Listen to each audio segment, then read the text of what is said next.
విధానం కూడా సరే ఆ మంత్రివర్గ సమావేశం అంటే ముఖ్యమంత్రి గారి ఇంట్లోనో లేకపోతే ఇంకో కారణో కాకుండా అది పెట్టడం మంచిది.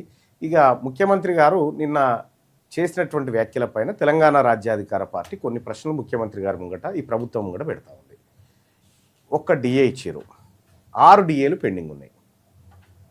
6 డిఏలు పెండింగ్ ఉంటే ఒక్క డిఏ ఇచ్చి ఇక మీకు వరాలు కానుకలు ఇంకేదో ఇచ్చినట్టుగా డైలాగులు కొడతా ఉంది ప్రభుత్వం. బతుకుపోరి అన్నట్టుగా డైలాగులు కొడతా ఉంది. 6 డిఏలు పెండింగ్లో పెట్టి ఆ డిఏలు క్లియర్ చేయకుండా ఇవాళ ఒక్క డిఏ ఇచ్చి ఈ డిఏ తోటి ఇక ఏదో బ్రహ్మాండం ఏదో బద్దలైపోయినట్టుగా ఉద్యోగులను ఊదర కొడతా ఉంటే ముఖ్యమంత్రి గారు నేను అడుగుతా ఉన్నా, పాత డిఏలు ఎప్పుడు ఇస్తావు? పాత డిఏలు ఎప్పుడు ఇస్తావు? ఇస్తామని చెప్పినాం కదా, అసెంబ్లీలో చెప్పినాం, మండలిలో చెప్పినాం, ఇప్పటి వరకు డిఏలు గతి లేవు. ఉద్యోగస్తులకు రావాల్సిన రిటైర్మెంట్ బెనిఫిట్సే మనం చక్కగిత్తలేము. పైపెచ్చు ముఖ్యమంత్రి గారు 1 తారీఖు జీతాలు ఇస్తున్నాం అంటే 1 తారీఖు జీతాలు నువ్వు తీసుకుంటలేవా, నేను తీసుకుంటలేనా? వాళ్ళకు కూడా గట్లే రావాలి. కాబట్టి 1 తారీఖు జీతాలు ఇస్తున్నాడు, అదే వాళ్ళ హక్కును కొత్తగా ప్రసాదించేది ఏం లేదు. గతంలో 1 తారీఖే తీసుకున్నారు. 1 తారీఖు ఆదివారం వస్తే శనివారం రోజే పడ్డాయి ఓసారి.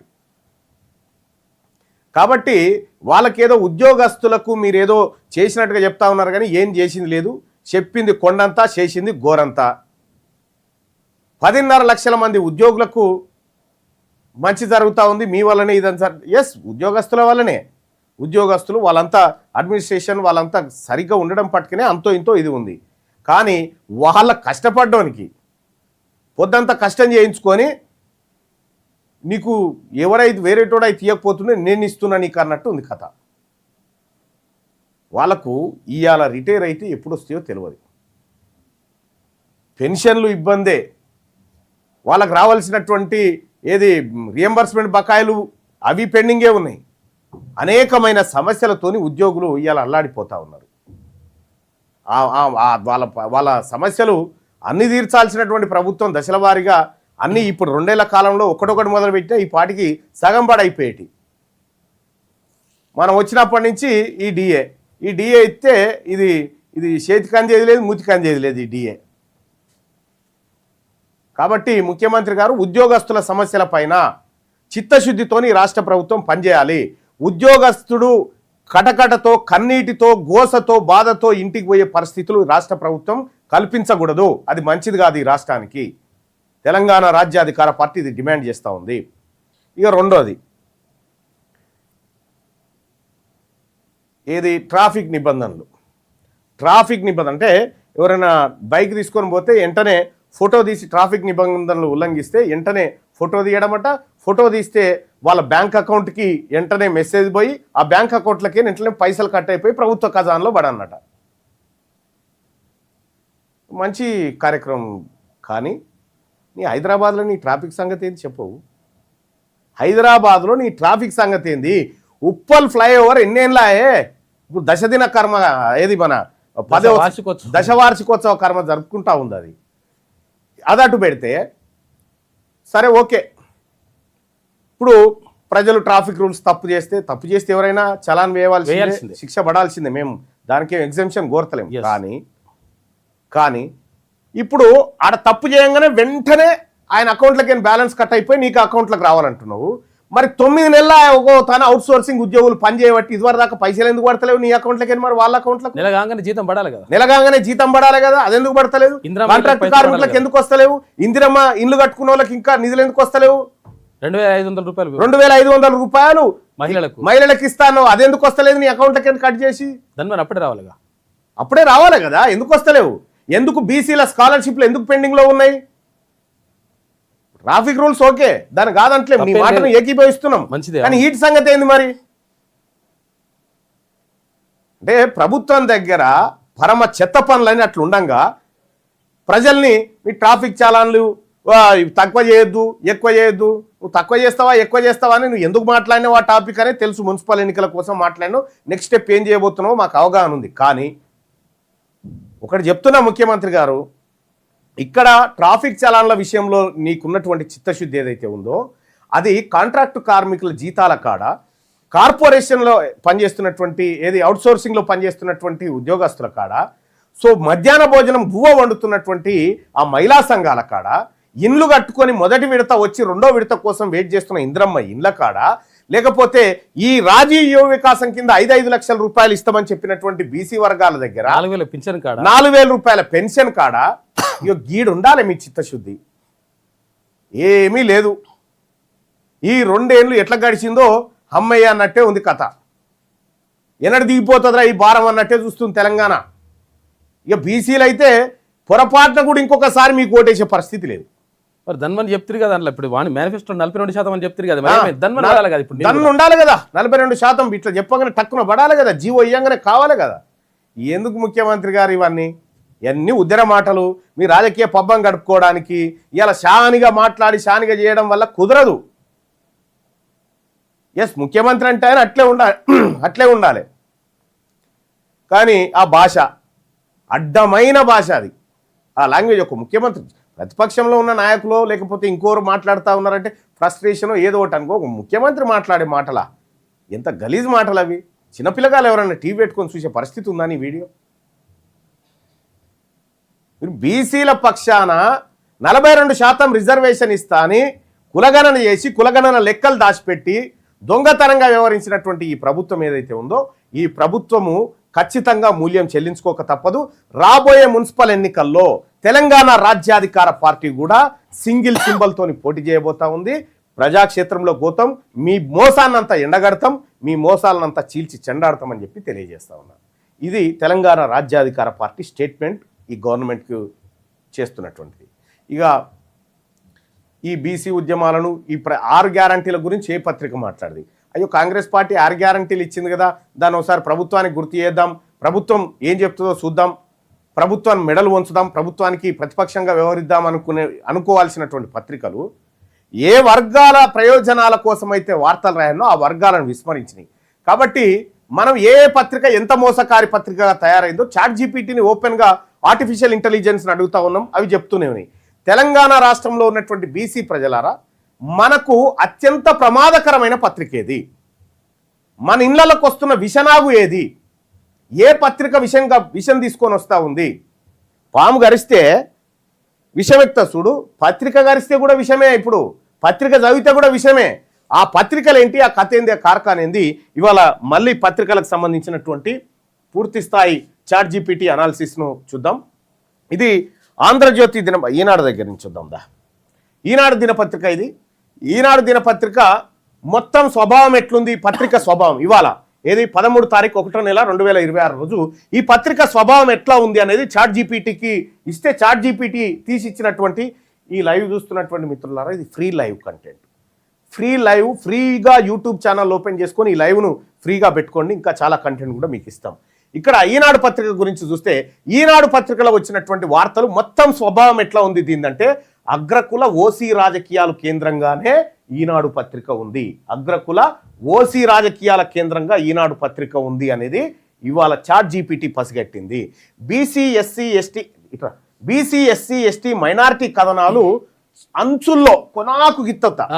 బీసీ ఎస్సీ ఎస్టీ మైనారిటీల కథనాలు కొద్దిగా అంచుల్లో ఇచ్చిన మాట ఇచ్చిన కొద్దిగా ఒక కాలం కాడ. ఇక నాయకత్వం ఎలైట్ మాత్రమే, అంటే ఓన్లీ రెడ్లు వెలమలు కమ్మలకు మాత్రమే ఇది నాయకత్వం వహిస్తున్నట్టుగా ఉంది. ఆ నాయకత్వాన్నే పైకి చూపిస్తున్నట్టుగా ఈనాడు పత్రిక ఉంది. ఇది నా కవిత్వం కాదు, సుదర్శన్ గారిది కాదు, చాట్ జీపీటీ. చాట్ జీపీటీ అంటే ఫస్ట్ ఏంటంటే, చాట్ జీపీటీకి అదొక ఆర్టిఫిషియల్ ఇంటెలిజెన్స్, అంటే అదొక సాఫ్ట్వేర్. దాంట్లో వేసేసినాం అనుకో, దాంట్లో నువ్వేం కావాలి ఈ పత్రికనిచ్చి దీని లోపటి మనసులో ఏముందో జర బయటికి తీసుకురా అంటే అది పర్ఫెక్ట్గా అనాలిసిస్ చేసి పట్టుకొస్తుంది. అట్లా పట్టుకొచ్చిందే ఈనాడు. ఏ వర్గాలకు ప్రాధాన్యత ఇచ్చిందంటే, ఓసీలకి 60% ప్రాధాన్యతనిస్తూ ఉంది ఈ పత్రిక. 6% లేని వాళ్ళకి 60% వార్తలు ఇస్తూ ఉంది. 100% దగ్గర ఉన్న వాళ్ళకి 40% వార్తలు ఇస్తూ ఉంది. బీసీ ఎస్సీ ఎస్టీ మైనారిటీ వర్గాలకు కేవలం 40% మాత్రమే ఇస్తూ ఉంది ఏది ప్రాధాన్యత. ఇక బీసీల ప్రాతినిధ్యం ఎంత ఉంది ఈనాడు పత్రికలో అంటే 5 స్టార్లకు 1 star, single star. SC ST ప్రాతినిధ్యం ఎంత ఉందంటే సింగిల్ స్టార్.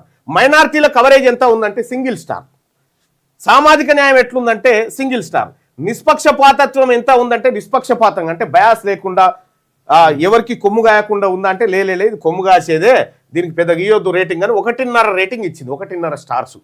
ఇక ఫైనల్ రేటింగ్ ఎంత ఇవ్వాలా ఈనాడు పత్రిక ఫైనల్ రేటింగ్ అంటే 1.5 స్టార్, 1.5 స్టార్ ఇచ్చింది దానికి 5 స్టార్లలో, అంటే అట్టర్ ఫ్లాప్ అన్నట్టు. ఇక ఈ చాట్ జీపీటీ తీర్పు ఏం చెప్తుందంటే బీసీ ప్రజలకు ప్రమాదకర పత్రిక ఇది ఈనాడు అని చెప్తా ఉంది. బీసీ ప్రజలకు, తెలంగాణ రాష్ట్రంలో ఉన్న బీసీలకు ఈ పత్రిక ప్రమాదకరమైన పత్రిక అని చెప్పి చాట్ జీపీటీ చెప్తా ఉంది, ఆర్టిఫిషియల్ ఇంటెలిజెన్స్ చెప్తా ఉంది. ఇది ప్రమాదకరమైన పత్రిక అని క్లియర్గా చెప్తా ఉంది. ఇది ఈనాడు పత్రిక.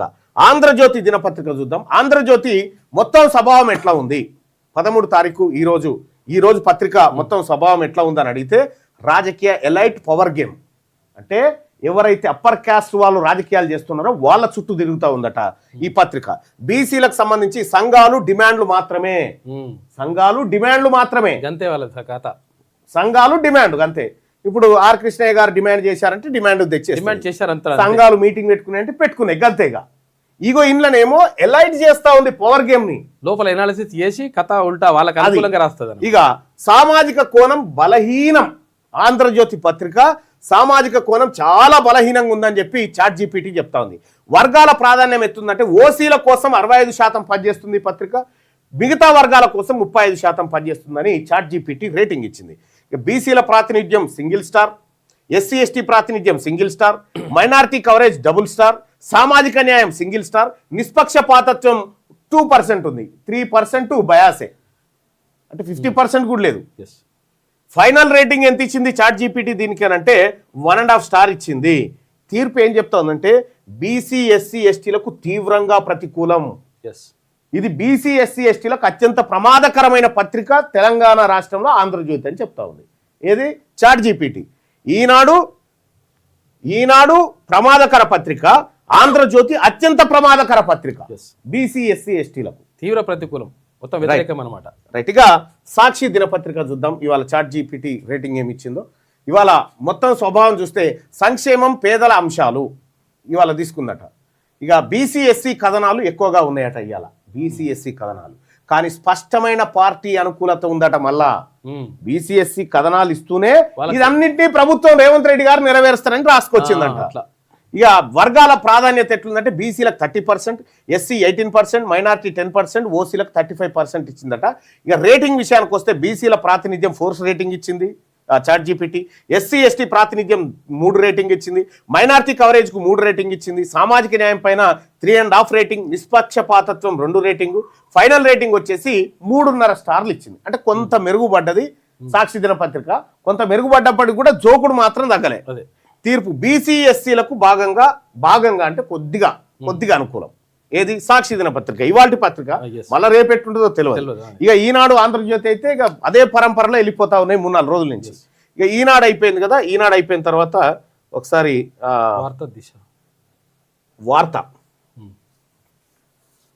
వార్తాపత్రిక పరిస్థితి ఏంటంటే మొత్తం స్వభావం వచ్చేసి ప్రభుత్వ ప్రకటనల పత్రిక, ప్రభుత్వ కరపత్రం కి దాసోహం అంటున్నారు. అయితే ప్రభుత్వ ప్రకటనల పత్రికగా తేల్చేసింది. అంటే ఇది ఈ ప్రభుత్వ కరపత్రం లెక్క తయారైంది. ప్రశ్నించే ధోరణి తక్కువ, ప్రభుత్వాన్ని ప్రశ్నించే ధోరణి చాలా తక్కువ.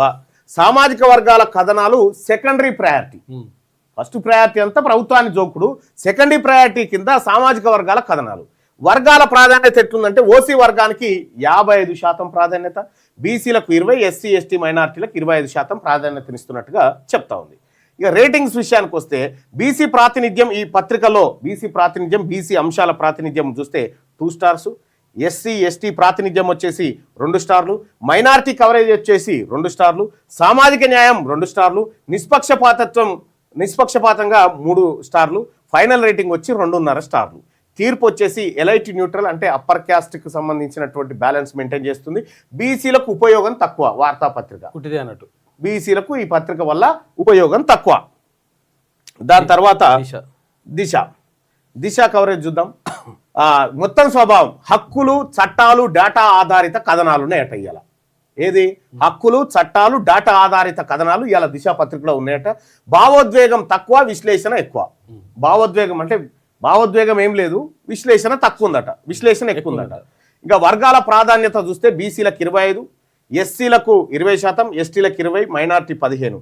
రేటింగ్స్ వచ్చేసి బీసీ ప్రాతినిధ్యం 3.5 స్టార్లు, ఎస్సీ ఎస్టీ ప్రాతినిధ్యం 4 స్టార్లు, మైనార్టీ కవరేజ్ 4 స్టార్లు, సామాజిక న్యాయం 4 స్టార్లు, నిష్పక్షపాతత్వం 4 స్టార్లు, ఫైనల్ రేటింగ్ వచ్చేసి 4 స్టార్లు.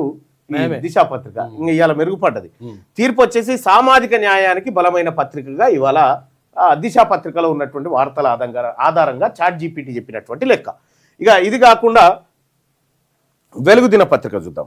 వెలుగు దినపత్రికలో ఉన్నటువంటి వార్తల్ని కనుక విశ్లేషిస్తే చాట్ జీపీటీ విశ్లేషిస్తే చాట్ జీపీటీ ఏం చెప్తుందంటే మొత్తం స్వభావము బీసీ గ్రామీణ ఉపాధి అంశాలను ఇది తెర మీదకి తీసుకొచ్చిందట. అధికారంపై ప్రశ్నలు కూడా సంధించిందట. ప్రజల భాషను వాడుతూ ఉందట. సో ఇది వెలుగు దినపత్రికకు చాట్ జీపీటీ మొత్తం స్వభావంలో ఇది చెప్తే వర్గాల ప్రాధాన్యత ఎట్లా ఉంది అంటే బీసీలకు 35%, ఎస్సీలకు 20%, ఎస్టీలకు 15%, మైనార్టీలకు సంబంధించి 10% ఇచ్చింది ఈ చాట్ జీపీటీ. ఇక వెలుగు దినపత్రిక ఇవాల్టి రేటింగ్ చూస్తే బీసీ ప్రాతినిధ్యం వచ్చేసి 4.5 స్టార్లు ఇచ్చింది అవుట్ ఆఫ్ 5కి. ఎస్సీ ఎస్టీ ప్రాతినిధ్యానికి సంబంధించి 4 స్టార్లు, మైనార్టీ కవరేజ్కు 3 స్టార్లు, సామాజిక న్యాయం 4 స్టార్లు, నిష్పక్షపాతత్వం 3.5 స్టార్లు, ఫైనల్ రేటింగ్ వచ్చేసి 4 స్టార్లు. తీర్పు బీసీలకు స్పష్టంగా అనుకూలంగా ఉన్నటువంటి పత్రిక అని చెప్పి చాట్ జీపీటీ చెప్తా ఉంది వెలుగు దినపత్రికను. ఇక విజయక్రాంతి పత్రికను ఒకసారి చూసుకుంటే ఈ పత్రికను చాట్ జీపీటీ ఎట్లా అనాలిసిస్ చేసిందంటే మొత్తం స్వభావం వచ్చేసి బీసీ ఎస్సీ ఎస్టీ మైనారిటీలు కేంద్రంగానే ఈ పత్రిక నడుస్తూ ఉందట. బీసీ ఎస్సీ ఎస్టీ మైనారిటీల కేంద్రంగా ఉద్యమాత్మక శైలిలో పోతా ఉందట. ఉద్యమాత్మకమైనటువంటి శైలిలో పోతా ఉంది. అంటే ఇప్పుడు విజయక్రాంతి ఒకప్పుడు మన నమస్తే తెలంగాణ పెట్టిరు కదా సిఎల్ రాజన్ గారు, ఆయన స్థాపించినటువంటి మరో పత్రిక. కేసీఆర్ ఆ పత్రిక గుంజుకున్న తర్వాత విజయక్రాంతి పత్రికను పెట్టి ఇది బీసీ ఎస్సీ ఎస్టీ మైనారిటీల కేంద్రంగా ఇది నడిపిస్తా ఉన్నట. ఉద్యమాత్మక శైలి ఉంది, ప్రశ్నించే ధోరణి బలంగా ఉందట ఈ పత్రికలో. ప్రభుత్వాన్ని ప్రశ్నించే ధోరణి బలంగా ఉందట. వర్గాల ప్రాధాన్యత తీసుకుంటే బీసీలకు 40%, ఎస్సీలకు 25%, ఎస్టీలకు 15%, మైనారిటీలకు 10% ఇచ్చింది. అంటే దాదాపుగా ఒక 80-90% ప్రాధాన్యత ఈ వర్గాలకే ఇస్తా ఉంది పత్రిక. అంటే టాపిగా బీసీల ప్రాతినిధ్యం 5 స్టార్లకు 5, ఎస్సీ ఎస్టీ ప్రాతినిధ్యం 5 స్టార్లకు 5, మైనార్టీ కవరేజ్ 5 స్టార్లకు 4.5, సామాజిక న్యాయం 5 స్టార్లకు 5, నిష్పక్షపాతం అంటే ఎవరికి కొమ్ము గాయకుండా ఉన్నట్టుగా రాస్తున్న దాంట్లో 5 స్టార్లకు 4 స్టార్లు ఇచ్చింది. ఫైనల్ రేటింగ్ వచ్చేసి 4.5 స్టార్లు. ఇవాళ కూడా విజయక్రాంతి దినపత్రిక మిగతా పత్రికల కంటే టాప్ లెవెల్లో ఉంది. నిష్పక్షపాతంగా, ఆ తర్వాత సామాజిక న్యాయం పరంగా, బీసీల ప్రాతినిధ్యం పరంగా జోకుడు లేకుండా చాలా నిక్కచ్చిగా ఉంది. తీర్పు బీసీ ఎస్సీ ఎస్టీ మైనార్టీలకు అత్యుత్తమ పత్రిక.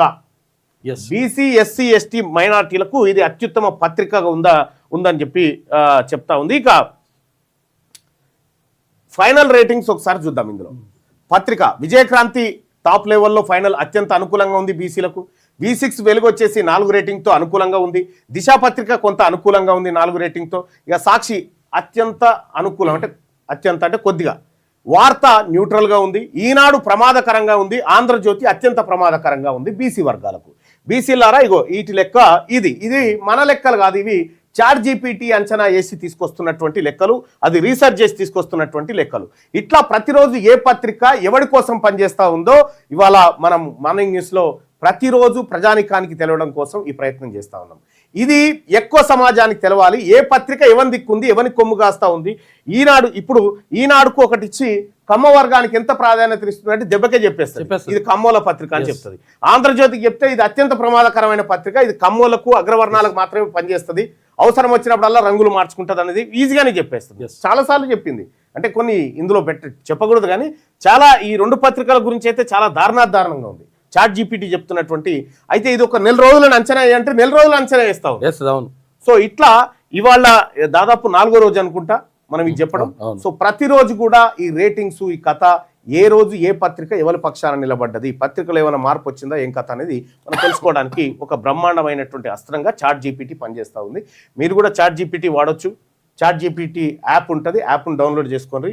ఈ రంగులో ఉంటుంది, దాన్ని డౌన్లోడ్ చేసుకుంటే అద్భుతాలే ఇంకా అద్భుతాలే జరుగుతాయి. ఏది కావాలంటే అది ఇస్తుంది. ఇది చాట్ జీపీటీ ఇవాళ తెలంగాణలో ఉన్నటువంటి అన్ని తెలుగు దినపత్రికల పైన తన అభిప్రాయాన్ని చెప్పింది. ఇక రెండో అంశం ఏంది, ఈ పత్రికలు ఎట్లాగో బీసీలకు అత్యంత ప్రమాదకరంగా ఉన్నటువంటి పత్రికలు, అప్పర్ క్యాస్ట్ పత్రికలు ఉన్నాయి. సరే, 1/2 ఇవాళ బీసీల కోసం పనిచేస్తూ ఉన్నాయి. మరి ఇవాళ బీసీల ముందు ఉన్నటువంటి ఆప్షన్ ఒకటే. అంటే ఇవాళ పత్రికలు ఎందుకు చదువుతలేరు జనము, కేవలం 4% ఎందుకు పడిపోయింది మొత్తం జనాభాలో అంటే ఈ పత్రికలు ఈ రకంగా వాళ్ళ సొంత డబ్బా కొట్టుకుంటున్నాయి కాబట్టి ఈ పరిస్థితి దాపురించింది. అందుకోసమే తెలంగాణ రాష్ట్రంలో ఉన్నటువంటి బీసీ యోధులారా, బీసీ యువకులారా, బీసీ మేధావులారా, మన ముందున్నదల్లా ఒక సోషల్ మీడియా మాత్రమే. ఈ సోషల్ మీడియాను పర్ఫెక్ట్గా వాడి మన వర్గాల కోసం 96% సోషల్ మీడియాలో ఉన్నారు కదా, ఈ వర్గాల కోసం మనం బీసీ యోధులుగా బీసీ యుద్ధ క్షేత్రంలో మరో తెలంగాణ పోరాటం తరహాలో పాల్గొనడం కోసం మీరు చేయాల్సిందల్లా ఒకటే. ఈ తెలంగాణలో బీసీ ఉద్యమం బలంగా జరుగుతున్న ఈ ఉద్యమానికి మీరు యోధుడుగా, మీరు వారియర్స్గా పనిచేయాలనుకుంటే మీరు చేయాల్సిన పని. ఎనుకో ముందో ఎప్పటికైనా సచ్చితోలమే. రేపటి సాగు కోసం ఇయ్యాల భయపడతామా?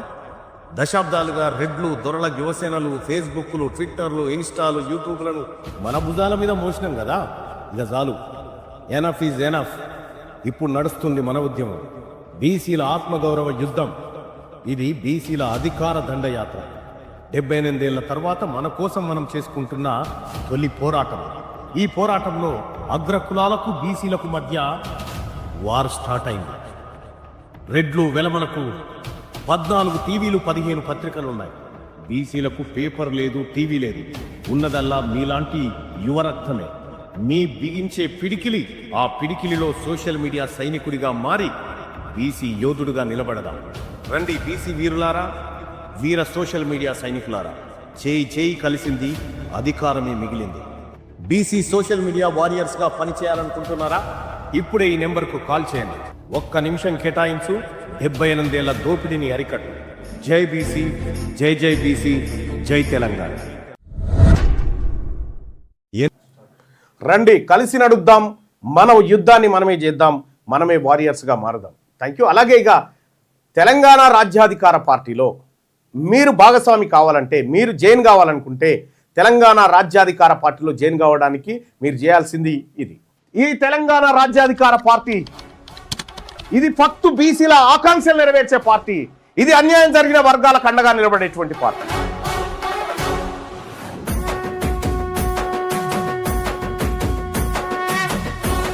తెలంగాణ రాజ్యాధికార పార్టీ చేరాలంటే 9866524314 ఈ నెంబర్ కు వాట్సాప్ లో మిస్ కాల్ ఇవ్వండి. ఈ నెంబర్ కి మీరు మిస్ కాల్ ఇవ్వగానే మీకు ఒక లింక్ వస్తుంది. ఆ లింక్ పైన క్లిక్ చేసి మీరు దాంట్లో మన ఇందులో జాయిన్ కావచ్చు. తెలంగాణ రాజ్యాధికార పార్టీలో వెంటనే జాయిన్ కావచ్చు. ఆ లింక్ ద్వారా మీరు ఎంటర్ అయితే.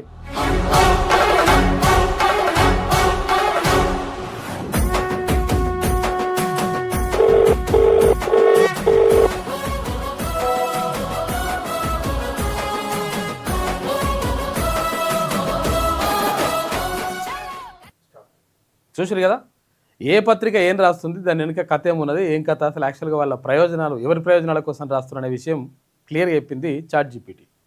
కాబట్టి మనము దీని గురించి క్లియర్గా AI చెప్తా ఉంది.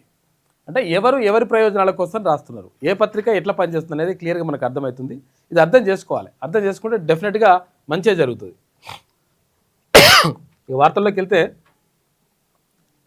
ముందుగా ఈనాడు కంటే ముందు ఇది చూద్దాం, వెలుగుదిన పత్రిక చూద్దాం.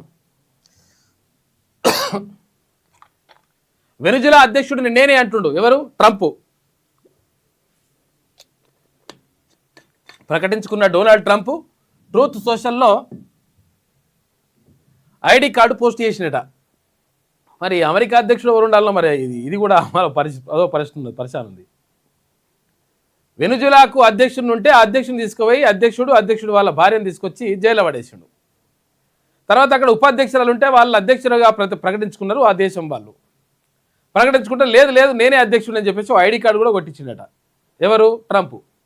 ఇంకో ఇటువంటి కథలు చేస్తున్నాడు. ఇరాన్ నాయకత్వం దిగొచ్చిందని, తమతో చర్చలు కోరుకుంటుందని వెల్లడి. యుద్ధమైనా చర్చలకైనా మేము రెడీ అని చెప్పేసి ఇరాన్ అంటుంది. మీ ప్రయోజనాలు మాపై రుద్దితే ఊరుకోబోమని క్లారిటీ. పరస్పర గౌరవం ఆధారంగా చర్చలు జరగాలని చెప్పేసి వాళ్ళు డిమాండ్ చేస్తున్నారు. మొత్తం మీద ఇక్కడ వెనుజులా అధ్యక్షుడు నేనే అంటున్నాడు. మరి ఇప్పుడు అమెరికా అధ్యక్షుడు ఎవరు ఉండాలో అర్థమవుతలేదు ఇప్పుడు పరిస్థితి. అంటే అన్ని దేశాలకు నేనే అధ్యక్షుడు అట్టుకున్నది కథ ఇక్కడ. ఇక త్వరలో జిల్లాల పునర్విభజనపై కమిషన్, హైకోర్టు లేదంటే సుప్రీంకోర్టు రిటైర్డ్ జడ్జి నేతృత్వంలో వేస్తామని చెప్పేసి సీఎం రేవంత్ రెడ్డి అంటుండు. నివేదిక ఆధారంగా ముందుకు ఇక బడ్జెట్ సమావేశాల్లో విధి విధానాలు ఖరారు చేస్తామని చెప్పి చెప్తా ఉన్నారు. అంటే ఒక్కొక్క నియోజకవర్గం 4 అంటే 3 జిల్లాల్లో 2 జిల్లాల్లో రకరకాలుగా ఇట్లా ఉంది. తర్వాత ఇప్పుడు ఇక్కడ కొడంగల్ నియోజకవర్గం తీసుకుంటే అక్కడ ముఖ్యమంత్రి గారి సొంత నియోజకవర్గం ఒక 3 జిల్లాల్లో ఉన్నది. తర్వాత ఇక్కడ ఏది యాదాద్రి జిల్లాలో, తర్వాత ఇక్కడ సూర్యాపేట జిల్లాలో, తర్వాత ఇక్కడ తుంగతుర్తి నియోజకవర్గం ఉంది. అంటే ఇట్లా చాలా నియోజకవర్గాలు 2-3 జిల్లాల్లో ఇట్లా ఉన్నాయి.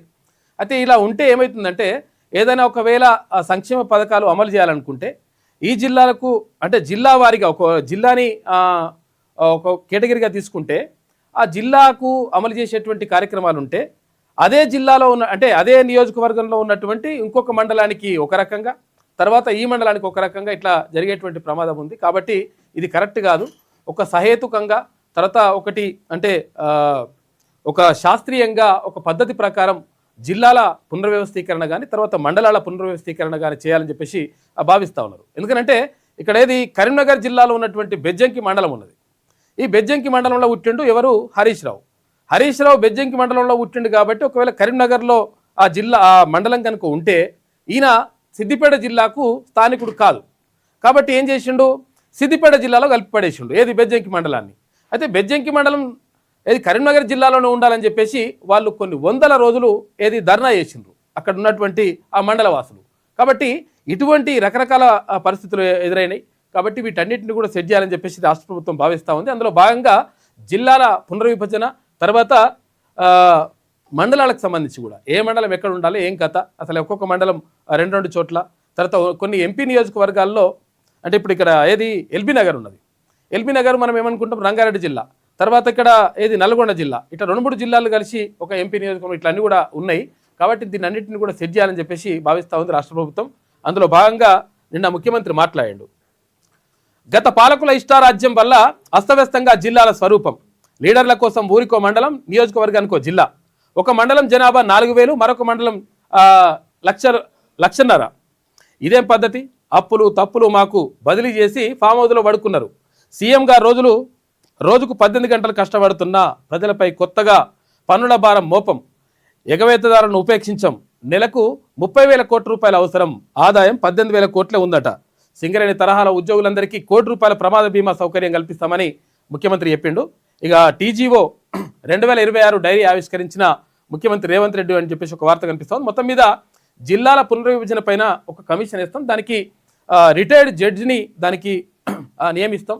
దీంతో పాటు రెవెన్యూకు సంబంధించినటువంటి ఎక్స్పర్ట్స్ ఎవరైతే ఉంటారో ఆ ఎక్స్పర్ట్స్ను కూడా ఇందులో కమిటీ సభ్యులుగా పెడతాం. పెట్టిన తర్వాత వాళ్ళు ఎట్లా చెప్తే అట్లా చేద్దాము.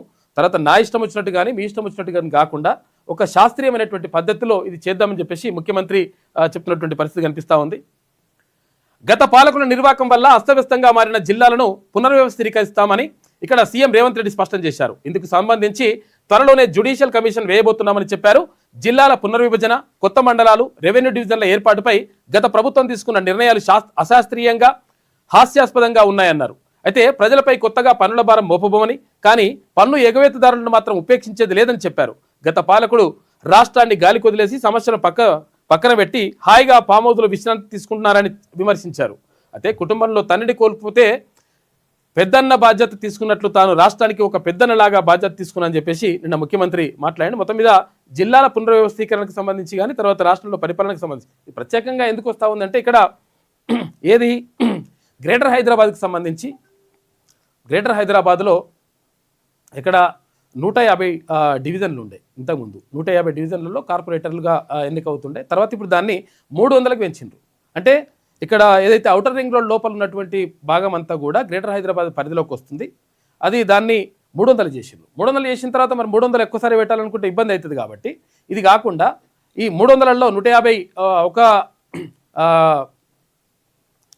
కార్పొరేషన్ పరిధిలోకి, తర్వాత ఇంకా 2 కూడా అంటే ఒకటి హైదరాబాద్ అని, తర్వాత ఒకటి 3 మల్కాజ్గిరి అని చెప్పేసి, తర్వాత ఇక్కడ సైబరాబాద్ అని చెప్పేసి 3 కమిషనరేట్లు అంటే ఏర్పాటు చేస్తూ దీనికి సంబంధించి మొత్తం కూడా ఒక పద్ధతి ప్రకారం తీసుకురావాలి. తర్వాత ఒక దాంట్లో 74 డివిజన్లు, ఒక దాంట్లో 76 డివిజన్లు, తర్వాత ఇంకొక దాంట్లో 150 డివిజన్లు ఇట్లా పెట్టేసి ఎన్నికలు పెట్టాలని చెప్పేసి నిర్ణయిస్తూ ఉన్నారు.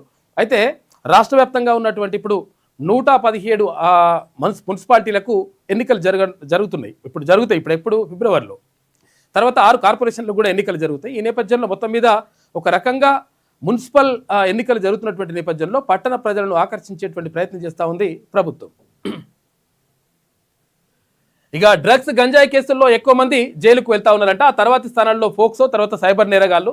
2025లో 42,566 మంది కటకటాల్లోకి వెళ్ళిపోయినరు. 2024తో పోలిస్తే 11.8% పెరుగుదల. వీరిలో 36,627 మంది అండర్ ట్రయల్స్ ఖైదీలే ఉన్నారంట. అది యూటీ అంటారు వీళ్ళని. తర్వాత 2025 వార్షిక నివేదిక రిలీజ్ చేసిన జైళ్ల శాఖ డీజీ సౌమ్య మిత్రా అని చెప్పేసి ఒక వార్త కనిపిస్తుంది. మొత్తం మీద ఇక్కడ డ్రగ్స్ గంజాయి కేసుల్లో నిజంగా కూడా దీన్ని నియంత్రించాల్సిన అవసరం ఉన్నది.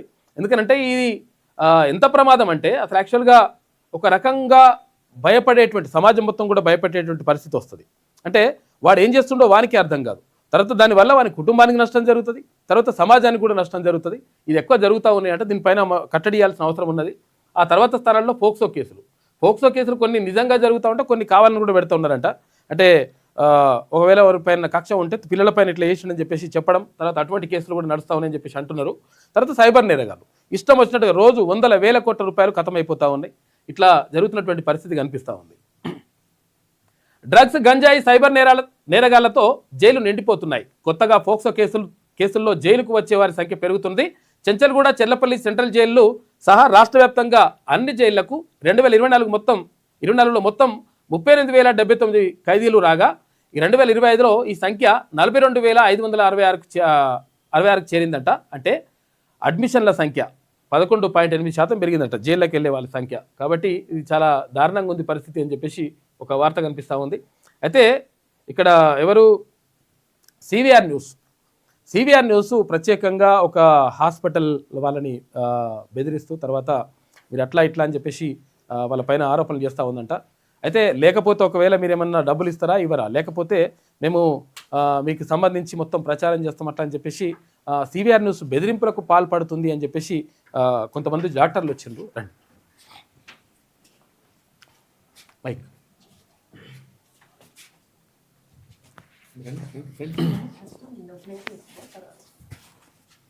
అన్న నమస్తే అన్న. నమస్తే. నేను డాక్టర్ శశిధర్. చెప్పండి. డాక్టర్ గాయత్రి మా మిసెస్. మేము ఆయుష్ డిపార్ట్మెంట్లో రిజిస్టర్డ్ డాక్టర్స్. ఓకే. తెలంగాణ డిపార్ట్మెంట్లో గత 20 సంవత్సరాలుగా కవాడిగూడ ప్రాక్టీస్ చేసినాము. శ్రీ సాయి రోహిణి క్లినిక్ అని సొంత క్లినిక్లో. సో గత 14 నెలల నుంచి మా మీద ఎవరో పని కట్టుకొని టార్గెట్స్ చేయడం స్టార్ట్ చేశారు. వీళ్ళు ఫేక్ డాక్టర్స్, వీళ్ళు డాక్టర్స్ కాదు, వీళ్ళ సర్టిఫికేట్స్ ఒరిజినల్ కాదు అని చెప్పి చేయడం స్టార్ట్ చేశారు. అన్నింటికి నేను క్లియర్ చేస్తూ వచ్చాను. నాకు ఇన్వెస్టిగేషన్స్ అయినాయి. డిఎంహెచ్ఓ నుంచి వచ్చారు, చెక్ చేసి అన్ని వెళ్ళిపోయారు. అవన్నీ సర్టిఫికేట్స్ లేవు మీకు? అన్నీ ఉన్నాయి అన్న. అందుకే ఫేక్ డాక్టర్స్ సరే, అందుకే అన్ని పట్టుకొని ప్రూఫ్తో వచ్చాను. ఎందుకంటే మాకు అన్న ఛానల్ నుంచి, మీ ఛానల్ నుంచి వస్తేనే అది రిజిస్టర్డ్ ఆధారాలతో ఉంటాయి. మీ ఛానల్ నుంచి వస్తేనే మాకు పర్ఫెక్ట్ అని చెప్పి మిమ్మల్ని ఎంచుకొని ఇక్కడికి వచ్చాము.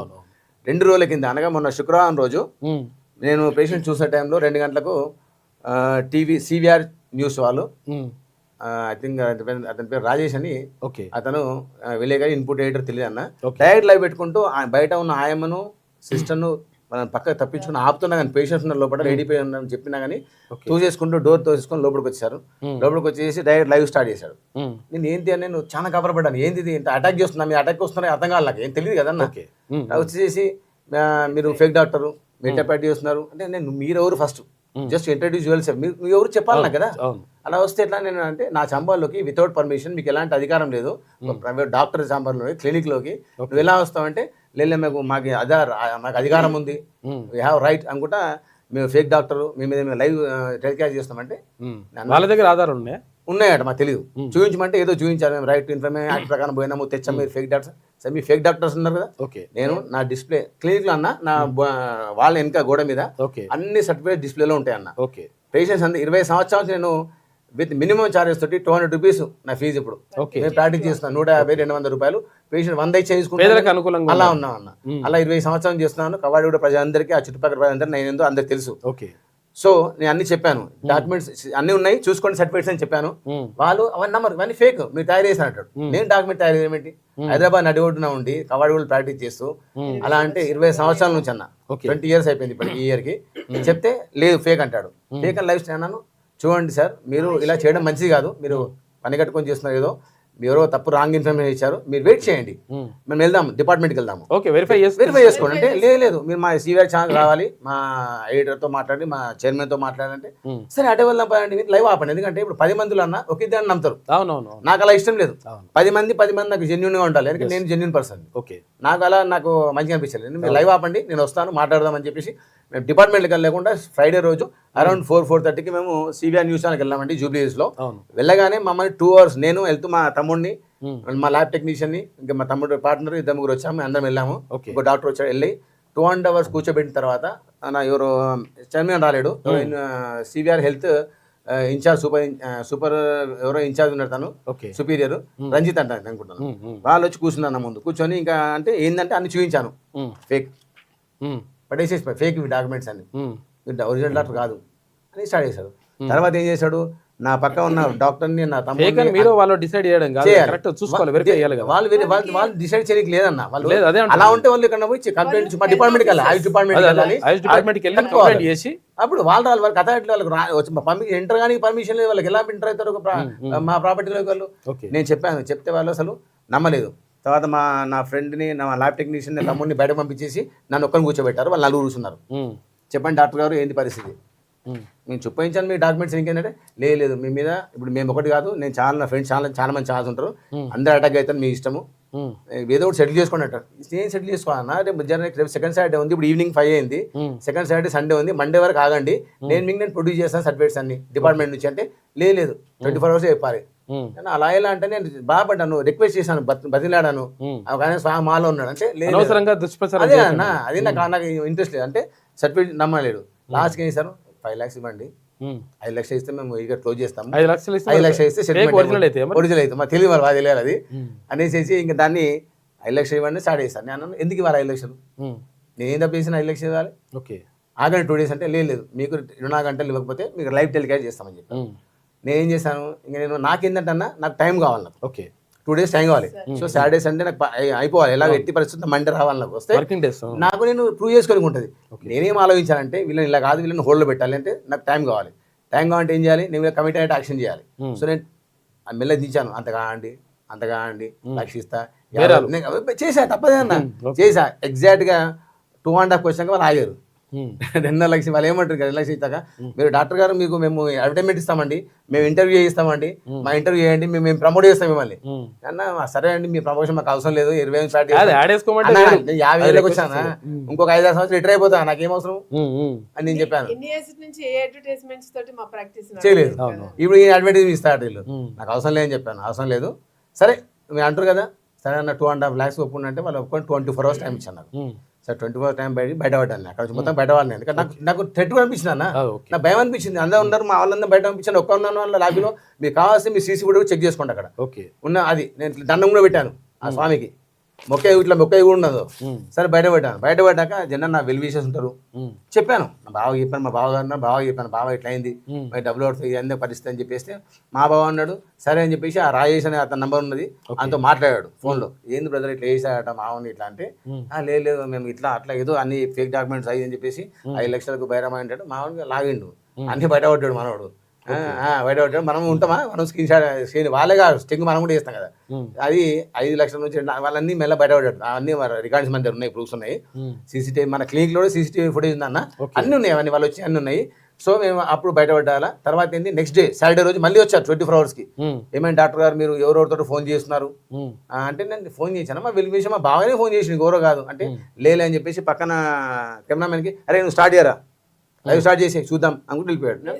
నేను అన్నా నేను ఫెడప్ అయిపోయాను, నేను ఎంత నేను ప్రొటెక్ట్ చేస్తుంటే ఎంతసేపు అని మాట చెప్పండి అన్నీ చెప్పాను నా తరఫున.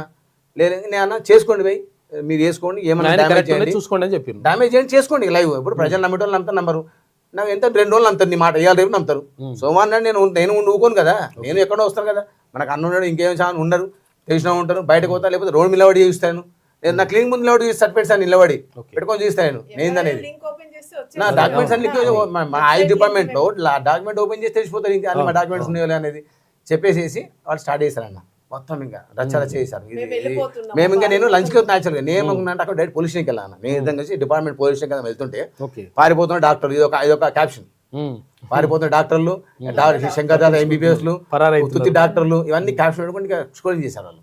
యాక్చువల్ ఏంటంటే మళ్ళీ నేను ఏదో బేరంకి వస్తా అనుకున్నారు, నేను రాలేదు, అయిపోయింది. ఆదివారం రోజు మళ్ళీ వచ్చాను, సాటర్డే ఈవినింగ్ ఉండే ఐఎస్టీస్ క్లినిక్ ఓపెన్ చేశాము. సండే మార్నింగ్ వాళ్ళు మళ్ళీ వచ్చారు. సండే మార్నింగ్ నేను లేను, ఊరే అన్నప్పుడు మళ్ళీ వచ్చి మళ్ళీ వాళ్ళ ఇష్టం, మా ప్రాపర్టీలో వితౌట్ ఆయమ్మ వితౌట్ సిస్టర్ లోపలికి ఎంటర్ అయ్యారు, మొత్తం రికార్డు చేసుకున్నారు. అక్కడ నా డ్రా చూశారు, నా సీసీటీవీ కనిపిస్తుంది, అలా 5,000 క్యాష్ ఉన్నాయట, ఆ క్యాష్ మిస్ అయిపోయింది. చూడండి అది మీడియా అట్లా ఉంటుంది వాళ్ళ జనాలలో. అది వాళ్ళు ఏ మీడియా, ఆ రాజేష్ ఏం చదువుకున్నాడు, ఆ రాజేష్ చదువుకునేదో మన సివిఆర్ ఛానల్ ఆయన ఏం చదువుకున్నాడు, మన ఆయన డాక్యుమెంట్స్ అన్ని బయట పెట్టాలి, రాజేష్ ఏం చదువుకున్నాను కూడా చెప్తున్నా. సో నేను నా కవ్వాడిగూడ ప్రజలందరికీ, నా పేషెంట్స్కి, నా వెల్ విషర్స్కి, నా ఫ్రెండ్స్కి, తోటి డాక్టర్లకు, డిపార్ట్మెంట్ వాళ్ళకి, ఆయుష్ డిపార్ట్మెంట్ వాళ్ళకి, గవర్నమెంట్ కానీ ఎవరి నెక్స్ట్ మళ్ళీ మీడియా పర్సన్స్ కానీ, జర్నలిస్టులు కానీ, వేరే టీవీ ఛానల్ కానీ నేను కోరుకునేది ఏంటంటే, ఇక్కడ నుంచి అన్న ఛానల్ నుంచి, క్యూ న్యూస్ నుంచి నేను నా డాక్యుమెంట్స్ అని సబ్మిట్ చేస్తాం. మా ఇద్దరి మీరు చూసుకోండి, రెఫర్ చేసుకోండి ఎప్పటికైనా. ఎందుకంటే మళ్ళీ రేపు ఇంకో అతను వస్తారు, వీళ్ళు ఇంకా వీళ్ళ ఫ్రెండ్స్ ఇంకొని పంపించి సేమ్ ఇదే ఉంటుంది. సో ఇక్కడ నుంచి నేను డిస్ప్లే చేస్తున్నాను, నేను చూసుకోండి అన్న. రిజిస్టర్ నెంబర్ చూస్తున్నాను అన్న, ఇది అన్న జూమ్ చేయను. ఇది నాది, doctor Shashidhar, Ayush department, government of Telangana Ayush department, registration number 1257. Next 1257. Okay. ఇది మా మిసెస్ది doctor Gayatri 1393 government of Telangana ఇచ్చిన ఆయుష్ డిపార్ట్మెంట్ సర్టిఫికేట్.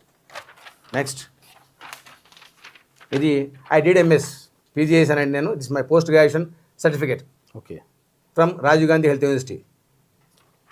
వాళ్ళు యూనివర్సిటీకి వెళ్ళాలి, చెక్ చేసుకోవాలన్నా, ఇలాంటి ఎలిగేన్ చేసేప్పుడు దే మస్ట్ చెక్ చేసుకోవాలన్నారు. ఇది నా గ్రాడ్యుయేషన్ సర్టిఫికేట్.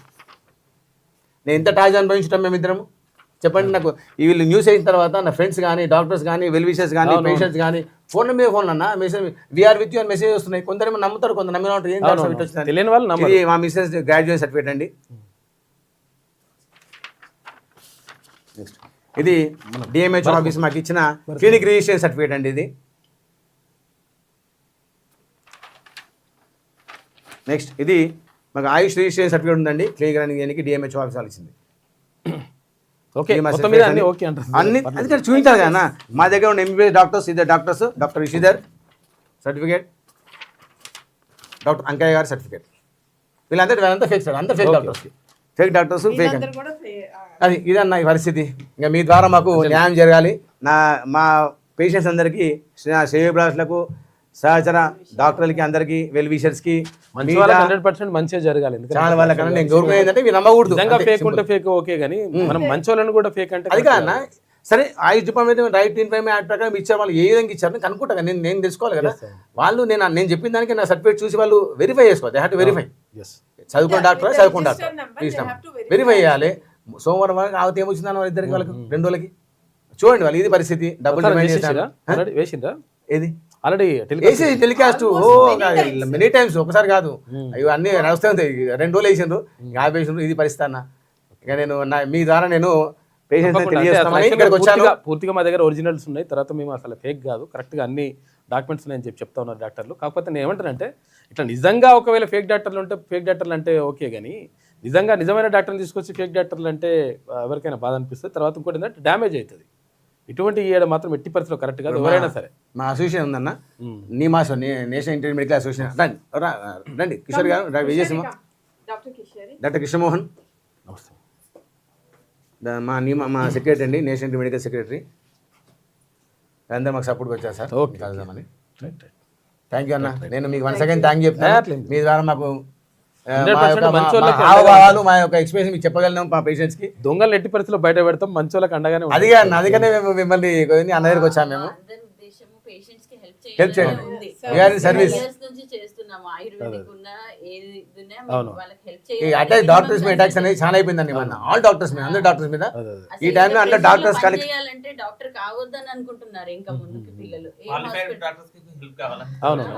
అంతే అన్న. అందుకే మా అన్నకు మా రికమెండేషన్ డాక్టర్ 100% మంచి జరిగింది. థ్యాంక్ యూ అన్న, నమస్కారం అండి, థ్యాంక్ యూ సో మచ్.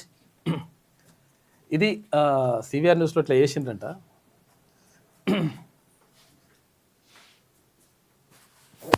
ఇక కొత్త జిల్లాలను ముట్టుకుంటే అగ్గిరాజ్యేస్తామని చెప్పేసి ఇక్కడ కేటీఆర్ అంటున్నాడు. పాలమూరు ప్రాజెక్టును కావాలనే పూర్తి చేయట్లేదు. ఇక కేసీఆర్కు పేరు వస్తుందనే రేవంత్ భయపడుతున్నారు. చంద్రబాబుకు మేలు చేస్తూ రైతుల పొట్టగొడుతున్నారని చెప్పేసి పైరాయండు. బీఆర్ఎస్ మద్దతుతో గెలిచిన సర్పంచ్లకు సన్మాన కార్యక్రమంలో కేటీ రామారావు మాట్లాడాడు. మొత్తం మీద కొత్త జిల్లాను ముట్టుకోవద్దు అంటున్నారు. మరి ముట్టుకోవద్దంటే నువ్వు కరెక్ట్ చేస్తే అయిపోతుండే కదా, ఇప్పుడు ముట్టుకునే అవసరం కూడా లేకపోతుండే. అందరికీ 100% ఉచిత వైద్యం, వచ్చే బడ్జెట్ సమావేశాల్లోనే కొత్త హెల్త్ పాలసీ, వైద్యం కోసం ఆస్తులమ్మే పరిస్థితి పోవాలి అని చెప్పేసి. నిజంగా ఒకవేళ చేస్తే మంచిది. అందరికీ అంటున్నారా, మరి ఇది ఓన్లీ ప్రభుత్వ ఉద్యోగులకి అంటున్నారా? అది క్లారిటీ ఇవ్వండి. అందరికీ అంటే చాలా మంచిది ఇది. పేరెంట్స్ను నిర్లక్ష్యం చేస్తే సహించేది లేదు. ప్రభుత్వ ఉద్యోగుల జీతంలో 15% తల్లిదండ్రుల ఖాతాల్లో వేస్తాం. వేయండి, ఆ పని చేయరు. నిజంగా ఎవరైనా పేరెంట్స్ని చూసుకొని ఉంటారు కదా, తల్లిదండ్రులు పట్టించుకున్న ఎవరైనా ఉంటే వాళ్ళ జీతాలకి వెళ్ళి కట్ చేసేది. నిజంగా ఆ పని చేయాలి. దివ్యాంగులను పెళ్లి చేసుకుంటే 2 లక్షల రూపాయల ప్రోత్సాహం. ఇక బాల భరోసా ప్రణామ్ కేంద్రాల ప్రారంభోత్సవంలో నిన్న ముఖ్యమంత్రి రేవంత్ రెడ్డి మాట్లాడాడు. ఇక ట్రాఫిక్ చలాన్ పడితే వెంటనే అకౌంట్లో కట్ కావాలని చెప్పేసి అంటున్నారు. నిజంగా కూడా అట్నే చేయరు. మరి మీరు ప్రకటన వెలువడగానే ఏది మీరు హామీ ఇస్తారు కదా, హామీ ఇవ్వగానే ఇప్పుడు 4,000 రూపాయలు 2,000 రూపాయలు పెన్షన్ 4,000 రూపాయలు అయిపోవాలి. ఎందుకంటే ప్రభుత్వం అకౌంట్లో నుంచి కట్ అయిపోయి ఇక్కడ పబ్లిక్ మేలు జరగాలి. తర్వాత 2,000 రూపాయలు వాళ్ళకు మహిళలకు ఇస్తున్నారు కదా, అవి కూడా రావాలి. తర్వాత ఈ 6 గ్యారెంటీలు ఏవైతే ఉన్నాయో 6 గ్యారెంటీలు అప్పటికప్పుడు అమలైపోవాలి. మీరు అంటనే ఉంటే ఇట్లా అమలైపోవాలి. ఇప్పుడు ఇది చలాన్ పడడానికి మేమేం వ్యతిరేకిస్తలేము, చలాన్ పడాల్సిందే. ఎందుకంటే తప్పు చేసిన వాడికైనా శిక్ష పడాల్సిందే, తప్పేం కాదు. కానీ ప్రభుత్వ పథకాలు కూడా చాలామంది అవుట్సోర్సింగ్ కాంట్రాక్ట్ ఎంప్లాయీస్ అందరూ కూడా మొత్తం బాధపడతా ఉన్నారు, ఇబ్బంది పడతా ఉన్నారు. 7, 8 నెలలు 9 నెలల నుంచి జీతం రాకపోతే వాళ్ళ జీవితాలు ఎట్లా గడవాలి? వాళ్ళ లక్షల జీతాలు కూడా కావు, లక్షల జీతాలు కూడా కావు వాళ్ళవి. కానీ వాళ్ళ జీవితాలు ఆగమైపోతూ ఉంటే కనీసం పట్టించుకోకుండా ఇదేమో చలాన్లేమో దన్మని కట్టు కావాలంటారు. సంతోషం, మంచిదే, నిజంగా కూడా అట్లనే పెట్టాలి. కానీ మరి వీళ్ళ పరిస్థితి ఏంది? కాంట్రాక్టు అవుట్సోర్సింగ్ ఉద్యోగుల సంగతి ఏంది?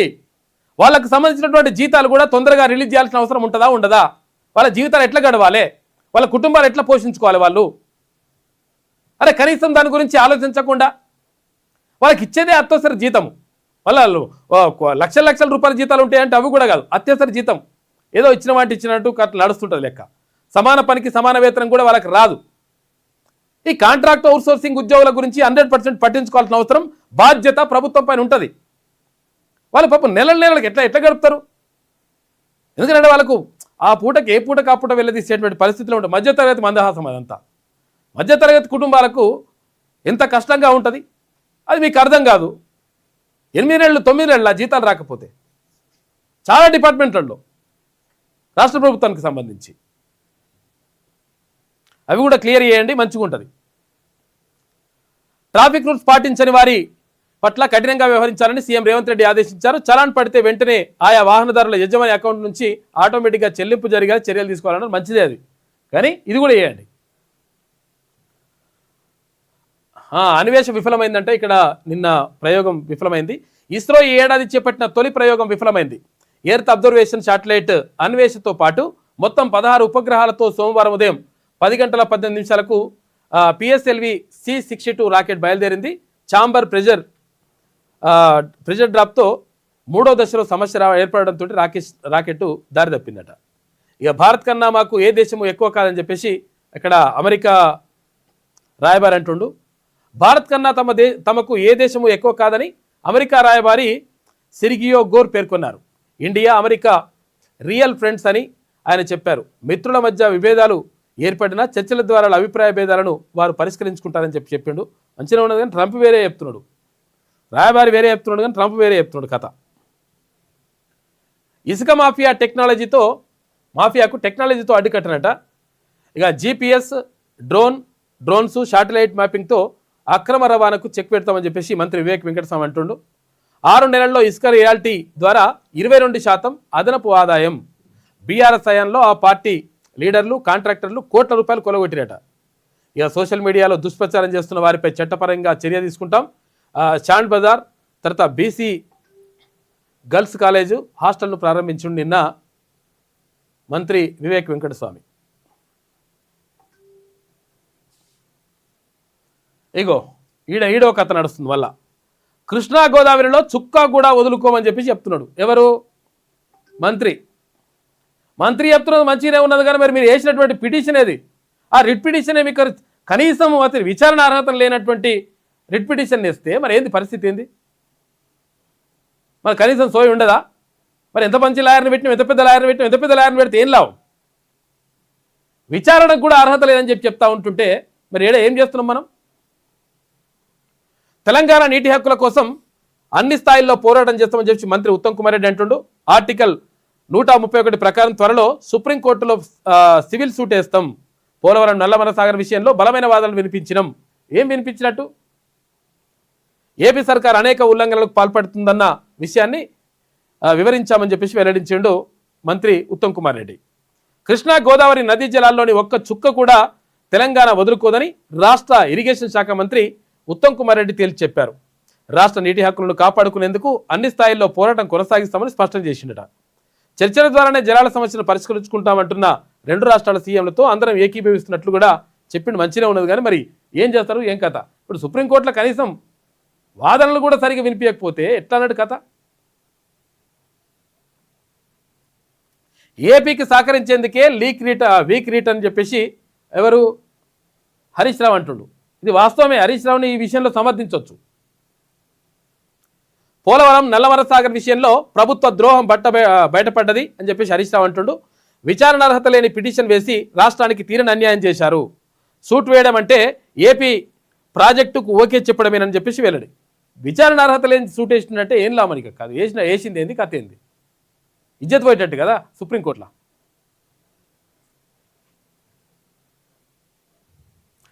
ఉద్యోగులకు సంక్రాంతి కానుకనట డిఏ 3.64% పెంచుతూ రాష్ట్ర ప్రభుత్వం ఉత్తర్వులు జారీ చేసింది. 33.67% కరువు బత్యం ఇక 2023 జూలై 1 నుంచి అమలు జరుగుతుందట. పెరిగే మొత్తం ఈ జనవరి జీతంతో కల్పిస్తారట. ఏరియర్స్ 30 వాయిదాల్లో జమ చేస్తామని చెప్తా ఉంది ప్రభుత్వం. మున్సిపాలిటీలో ఓటర్లు 51,92,000 మంది అట. ఫైనల్ ఓటర్ లిస్టు విడుదల చేసిన స్టేట్ ఎలక్షన్ కమిషన్ రాష్ట్రంలో 117 మున్సిపాలిటీలు, 6 కార్పొరేషన్లు, తర్వాత 20వ తేదీ కల్లా రిజర్వేషన్స్ ఖరారు చేసేలా కసరత్తు చేస్తున్నట. 1-2 రోజుల తేడాతో షెడ్యూల్కు ఎస్ఈసి ఏర్పాట్లు చేస్తూ ఉంది. ఫిబ్రవరి 2nd వీక్లో అంటే ఫిబ్రవరి 2వ వారంలో ఎన్నికలు జరిగే అవకాశం ఉంది. ఈ నెల 16 నుంచి ప్రచారానికి సిద్ధమయ్యిండు ముఖ్యమంత్రి రేవంత్ రెడ్డి. మున్సిపాలిటీ ఎన్నికలకు సంబంధించింది కైట్ ఎగిరేసిన మోడీ. అహ్మదాబాద్లోని సబర్మతి రివర్ ఫ్రంట్ రంగురంగుల పతంగులతో కలకలలాడింది. సోమవారం ఇంటర్నేషనల్ కైట్ ఫెస్టివల్ 2026ను ప్రధాని మోడీ ప్రారంభించారు. ముఖ్య అతిథిగా హాజరైన జర్మనీ ఛాన్సలర్ ఫ్రెడరిక్ మెర్జ్తో కలిసి పతంగులు ఎగిరేశారు. వేదిక వద్ద పతంగుల తయారీ ప్రక్రియను అడిగి తెలుసుకున్నారు. ప్రారంభోత్సవం అనంతరం ఇద్దరు నేతలు ఓపెన్ టాప్ వెహికల్లో గ్రౌండ్ అంతా కలిదిరుగుతూ ప్రజలకు అభివాదం చేసిండ్రు. నిన్న ప్రధానమంత్రి కైట్ ఫెస్టివల్లో పాల్గొన్నాడు. ఇదేనా?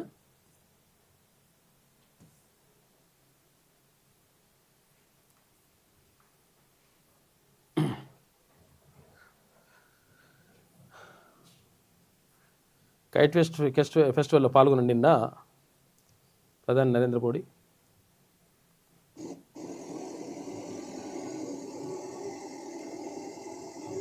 జర్మనీ ఛాన్సలర్ తోటి కలిసి పతంగులు ఎగిరేసిండు నిన్న. తర్వాత అక్కడ అది కూడా డ్రమ్ము కూడా వాయించిండు సోమనాథ్ ఆలయం దగ్గర.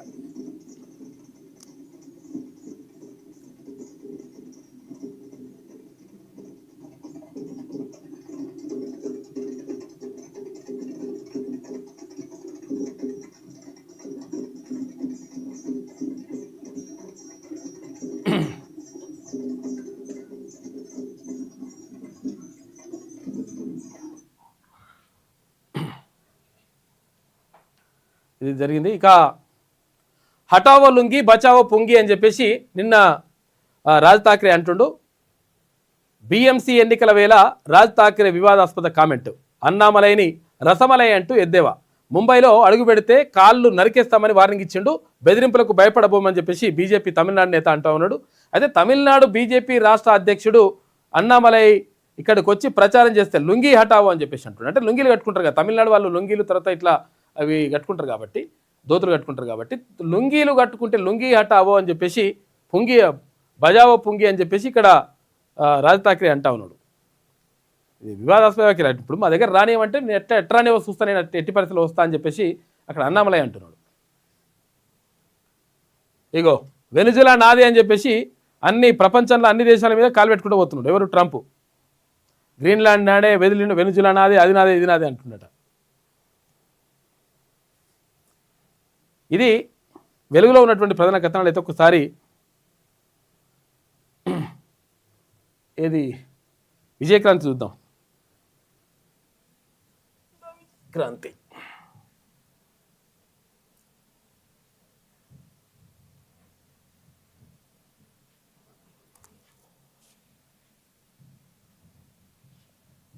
విజయక్రాంతి రైట్.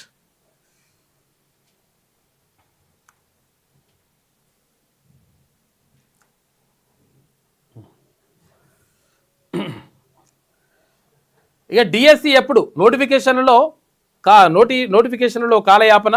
ఇక గత 20 ఏళ్లలో వచ్చినవి 5 మాత్రమే. డిఎస్సి అంటే డిస్ట్రిక్ట్ సెలక్షన్ కమిటీ, అంటే ఇది టీచర్ ఉద్యోగాల కోసం, ఉపాధ్యాయ పోస్టుల కోసం, భర్తీ కోసం చేపట్టేటువంటి ప్రక్రియ ఇది.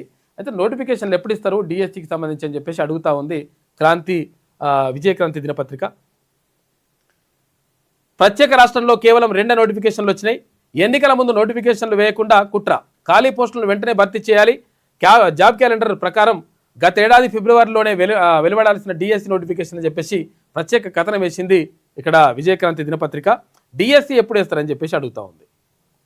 డిఎస్సి నోటిఫికేషన్ల జారీలో ప్రస్తుత ప్రభుత్వాలు చేస్తున్న తాత్సారంతో ఉపాధ్యాయ వృత్తి ఎంచుకోవాలనుకునే అభ్యర్థులు తీవ్రంగా నష్టపోతున్నారు. వెంటనే డిఎస్సి నోటిఫికేషన్లు వేయకపోవడంతో చాలా మంది అభ్యర్థులు అర్హతను, తర్వాత ఉపాధ్యాయ ఉద్యోగాన్ని కోల్పోవాల్సి వస్తుంది.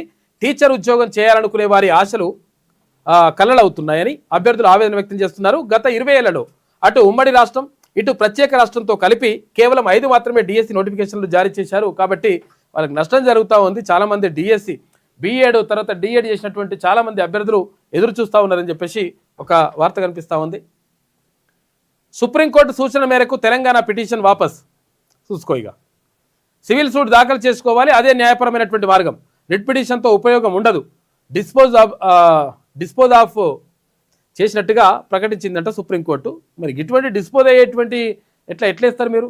తెలియదా? గవర్నమెంట్కు మినిమం నాలెడ్జ్ లేకుండా ఉట్టిగానే సుప్రీంకోర్టుకు పోయి వేస్తే ఇప్పుడు నీటి కొట్లాడంటే ఇట్లా ఉంటుందా?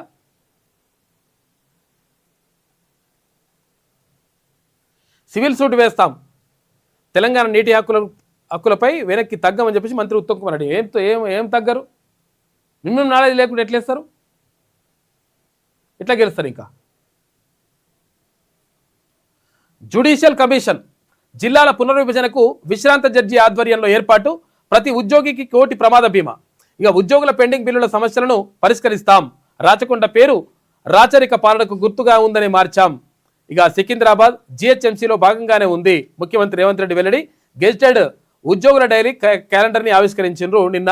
ఆ సందర్భంగా చెప్తుండ్రు రాచకొండ పేరు ఎందుకు మార్చినట్టు, రాచరికానికి ఆనవాలుగా ఉందని చెప్పేసి మార్చినము, పాలనకు గుర్తుగా ఉందని చెప్పేసి మార్చినట్టు. రాచకొండ అంటే ఏంటిదంటే పద్మనాయకులు పరిపాలించారు కాబట్టి రాచకొండ సంస్థానం ఉండే. ఈ రాచకొండ అనేటువంటి పేరు ఉంటే ఏంటంటే పద్మనాయకులు అంటే ఎవరు? వెలమలు. ఈ వెలమలు పరిపాలించారు కాబట్టి ఇక్కడ ఒక రిప్రజెంటేషన్ తీసుకుందాం. ఆయుష్ డాక్టర్ రండి.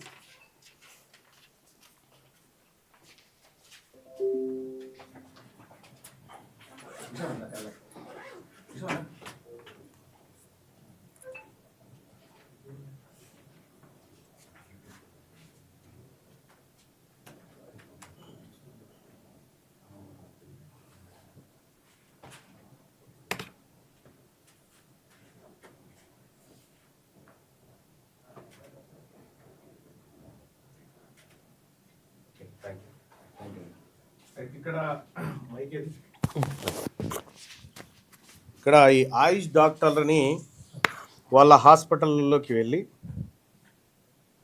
కొంతమంది మీడియా వాళ్ళు డబ్బులు ఇస్తారా ఇవ్వరా అని చెప్పి బ్లాక్మెయిల్ చేసి ఇబ్బంది పెడుతున్నారని చెప్పి ఒక రిప్రజెంటేషన్ ఇవ్వడం జరిగింది ఈ డాక్టర్ల సంఘం అంతా.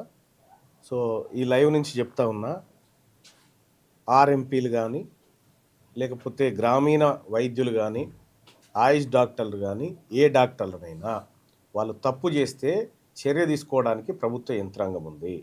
మీడియా రూపంలో పోయి వాళ్ళని బెదిరించి బ్లాక్మెయిల్ ఏమైనా చేస్తే ఇక్కడ తెలంగాణ రాజ్యాధికార పార్టీ అటువంటి దాన్ని ఉపేక్షించదు. ఎవరైనా మిమ్మల్ని బెదిరిస్తే నేరుగా మేము ఉంటాం, మీరు మంచి చేయండి, మీకోసం మేము నిలబడతాం. సో కాబట్టి మంచి చేసే వాళ్ళ కోసం ఖచ్చితంగా మా పార్టీ అండగా నిలబడుతుంది. తప్పు చేసిన వాడు అవతలోడు ఎంత పెద్దోడైనా వి డోంట్ కేర్. కాబట్టి సో దీన్ని ఖచ్చితంగా ఎంక్వైరీ చేయమని మేము కూడా నేను ఉన్నతాధికారులను కోరుతా. ఎవరైనా మిమ్మల్ని ఇబ్బంది పెడితే మీరు నిజాయితీగా పనిచేయండి. నేను రిక్వెస్ట్ చేసేది ఒకటే, ఎవరైనా పేదవాడు వస్తే డబ్బులు లేకపోతే ఫ్రీగా వైద్యం చేయండి అని చెప్పి ఒకటే రిక్వెస్ట్ చేస్తూ ఉన్నా.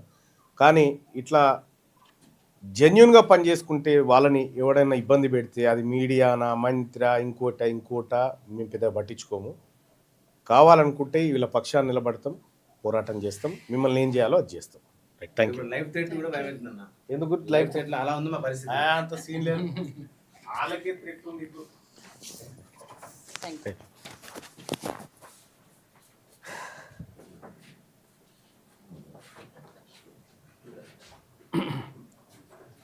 ఇక సంబురాల సంక్రాంతి ఉద్యోగులకు డిఏ 3.64% పెంపు 2023 జూలై 1 నుంచి అమలు అంట. ఇక జీపీఎఫ్ ఖాతాలో జమ చేయనున్న సర్కార్ ఉత్తర్వులు జారీ చేసిన ప్రభుత్వం అని చెప్పేసి ఒక వార్త.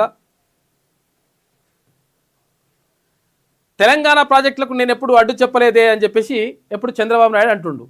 16 పిటిషన్లు వేసినవుగా చంద్రబాబు నాయుడు గారు, మరి ఏం అడ్డు చెప్పకపోతేనే ఉట్టినే పోయినాయా పిటిషన్లు? ఉట్టిన లెటర్లు రాసినావా కేంద్రానికి? కేంద్ర జల సంఘానికి ఏపీ నుంచి ఎన్ని లెటర్లు పోయినాయి? ఇప్పుడు మొన్న రాస్తుంది కదా, అవన్నీ మేమేం చెప్పలేదే, అబ్బే ఇట్లుంటుంది అనమాట లెక్క.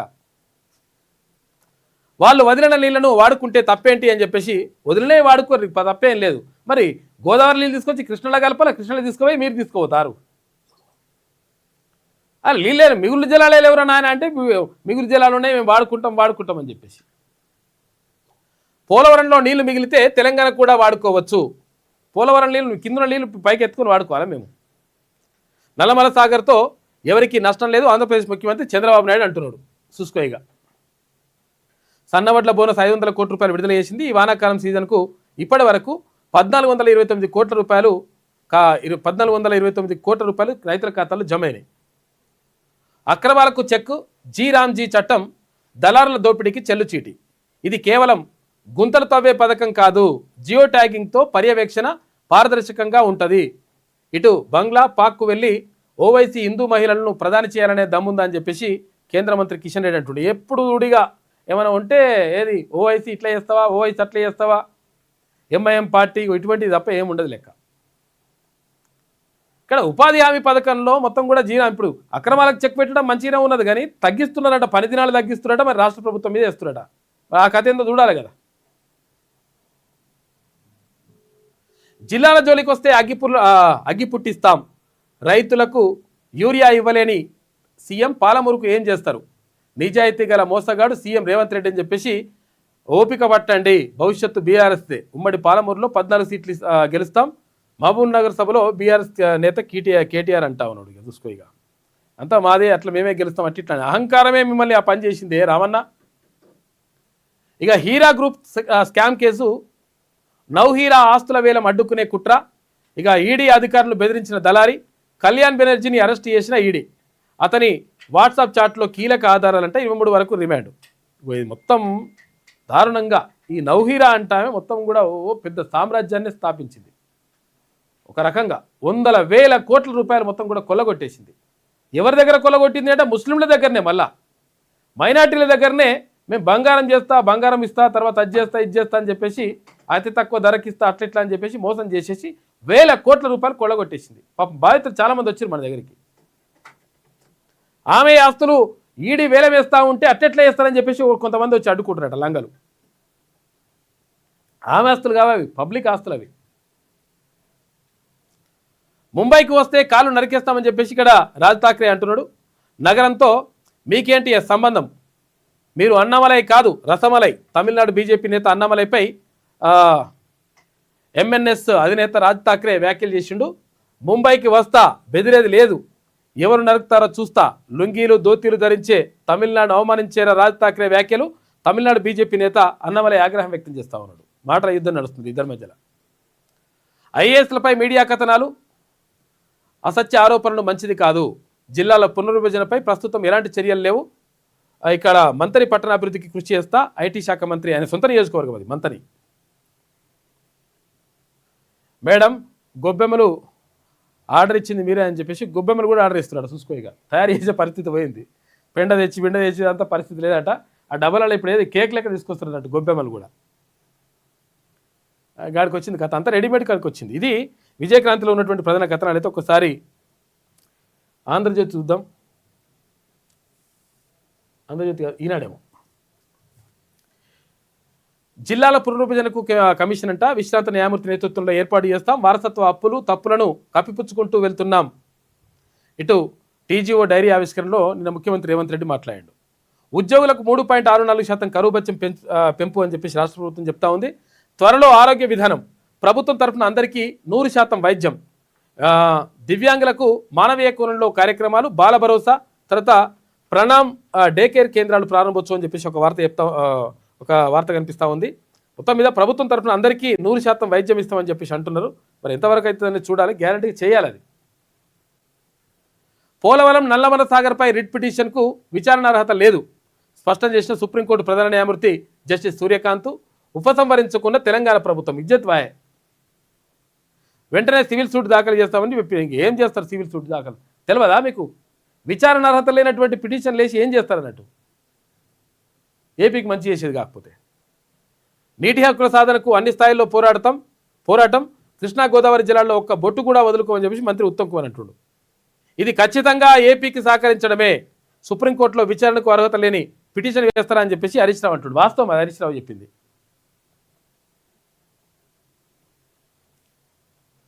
ముప్పై మంది ఏఈఓల సస్పెన్షన్. అగ్రివర్సిటీలో ప్రశ్నపత్రాల లీకేజీపై సిఐడి విచారణ జరుపుతూ ఉందట. 30 మంది సస్పెండ్ చేసినట్టు. ఎక్కడ ఇది? ప్రొఫెసర్ జయశంకర్ విశ్వవిద్యాలయం ఉంది కదా, వ్యవసాయ విశ్వవిద్యాలయం ఉంది కదా, ఈ వ్యవసాయ విశ్వవిద్యాలయంలో ప్రశ్నపత్రాలు లీక్ చేసినట్టు కొత్త లంగలు. వాళ్ళు ఎగ్జామ్ రాశారు. మళ్ళా దీనిపైన విచారణ జరుపుతా ఉంది సిఐడి. ఆచార్య జయశంకర్ వ్యవసాయ విశ్వవిద్యాలయంలో 3వ సంవత్సరం బీఎస్సీ సెమిస్టర్ పరీక్షలో లీక్ అయిన ప్రశ్నపత్రాలతో పరీక్షలు రాసిన 30 మంది వ్యవసాయ విస్తరణాధికారులు, ఏఈఓలటీలు లంగలు సస్పెండ్ చేస్తూ ప్రభుత్వం సోమవారం ఉత్తర్వులు జారీ చేసింది. జగిత్యాలలో 8 మంది, వరంగల్ పాలెంలో 5 చొప్పున, ఆదిలాబాద్లో 2, రాజేంద్రనగర్లో 4, సిరిసిల్ల ఆశ్వరావుపేటలో 3 చొప్పున ఏఈఓలపై ప్రభుత్వం వేటేసిందట. నవంబర్లో జరిగిన పరీక్షల సందర్భంగా వరంగల్ కళాశాలలో లీక్ అయిన పత్రాలను వాట్సాప్ గ్రూపుల్లో వేసుకున్నట ఈ లంగలు, వేస్ట్ ఫెలోస్. ఏడాదిలో 1,00,000 వీసాలు రద్దు చేస్తుందని చెప్పేసి ట్రంప్ సర్కార్ దూకుడు పెడుతుందట. వెనుజులా తాత్కాలిక అధ్యక్షుడు నేనే అంటుండే ఎవరు? ట్రంప్. చూసుకోగా మరి అమెరికా కోలుండాలో ఎంపాడు. బీసీలకు 34% రిజర్వేషన్కి 34% పైగా రిజర్వేషన్లు. ఎస్సీ ఎస్టీలకు కలిపి 15% పైగా. మున్సిపాలిటీల్లో రిజర్వేషన్లపై బీసీ డెడికేటెడ్ కమిషన్ నివేదిక ఇచ్చిందట. ఏమని? ఈ 42% రిజర్వేషన్ మీరు అడగకండి అని చెప్పేసి ఇందులో భాగంగా కథనాడనమాట. ఇదంతా కూడా వీళ్ళేదో ఇచ్చినట్టు. ఎస్సీ ఎస్టీల జనాభా తక్కువ ఉన్నది కాబట్టి మీకు రిజర్వేషన్ వచ్చే అవకాశం ఉంది అని చెప్పడానికి కథనాన్ని వేసింది అన్నట్టు. కథ ఈమె. సాగు భూముల రిజిస్ట్రేషన్ల ఆడిట్ గాలికి. 2020 నుంచి పట్టించుకొని స్టాంపులు రిజిస్ట్రేషన్ల శాఖ నాటి నుంచి 52 లక్షల లావాదేవీలు, 8,000 కోట్ల రూపాయల చెల్లింపులు, రెవెన్యూ శాఖతోనూ కొరవడిన సమన్వయం దృష్టి సారించిన ఏసీబీ సైబర్ సెక్యూరిటీ విభాగాలట. ఇక పోర్టల్ వ్యవహారంలో రంగంలోకి సీఎంఓ వస్తూ ఉంది. మొత్తం రిజిస్ట్రేషన్లో మొత్తం అక్రమ దందా నడిచిందట. మొత్తం ప్రభుత్వ ఉద్యోగ దరఖాస్తులో సమాచారం దాయడం తప్పే సుప్రీంకోర్టు. ఏంటంటే ఒక ఆయన పైన ఏది క్రిమినల్ కేసులు ఉన్నాయట. క్రిమినల్ కేసులు ఉన్నాయని చెప్పకుండా ప్రభుత్వ ఉద్యోగానికి అప్లై చేసిండు, ఉద్యోగం వచ్చిన తర్వాత ఉద్యోగం నుంచి తీసేసిరట. ఏమైందంటే క్రిమినల్ కేసులు ఉన్నాయని తీసేసి అట్టెట్టా తీసేస్తారని చెప్పేసి మళ్ళీ కోర్టుకు పోతే మరి నువ్వెట్లా దాస్తావు, అది కరెక్ట్ కాదు కదా, ఉన్నది ఉన్నట్టు చెప్పాలిగా అని చెప్పేసి సుప్రీంకోర్టు చెప్పిందట. ఇక కక్ష చేరని అన్వేషణ. విఫలమైన పిఎస్ఎల్వి C62 ప్రయోగం 3వ దశ ఆఖరిలో సాంకేతిక లోపంతో అది కక్ష చేరలేదట, ఫెయిల్ అయిపోయింది నిన్న. 7, 6, 5, 4, 3, 2, 1, 0. motor and the both strap-ons ignite. Here's the pillar of Lift fire. off normal. P1 tracking. Speed second. PSLV C62 the umbilical for a majestic liftoff. PSLV C62 प्रमोचन यान का सफलतापूर्ण उत्थापन प्रथम प्रमोचन मंच से और बढ़ चला है अपने उद्देश्य कक्षा की ओर। इस मिशन को पूरा करने के लिए EOS M1 उपग्रह उद्देश्य कक्षा की ओर।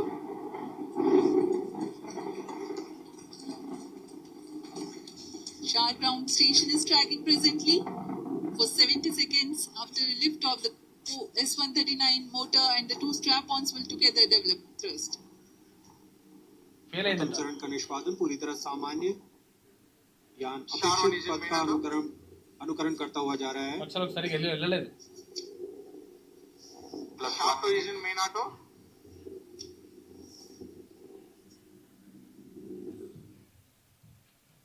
That the strap-on motors have been separated from the ongoing launch vehicle. However, the core S139 motor continues to burn and develop thrust. తొమ్మిది ఫెయిల్ అయిందంట నా పంపించింది.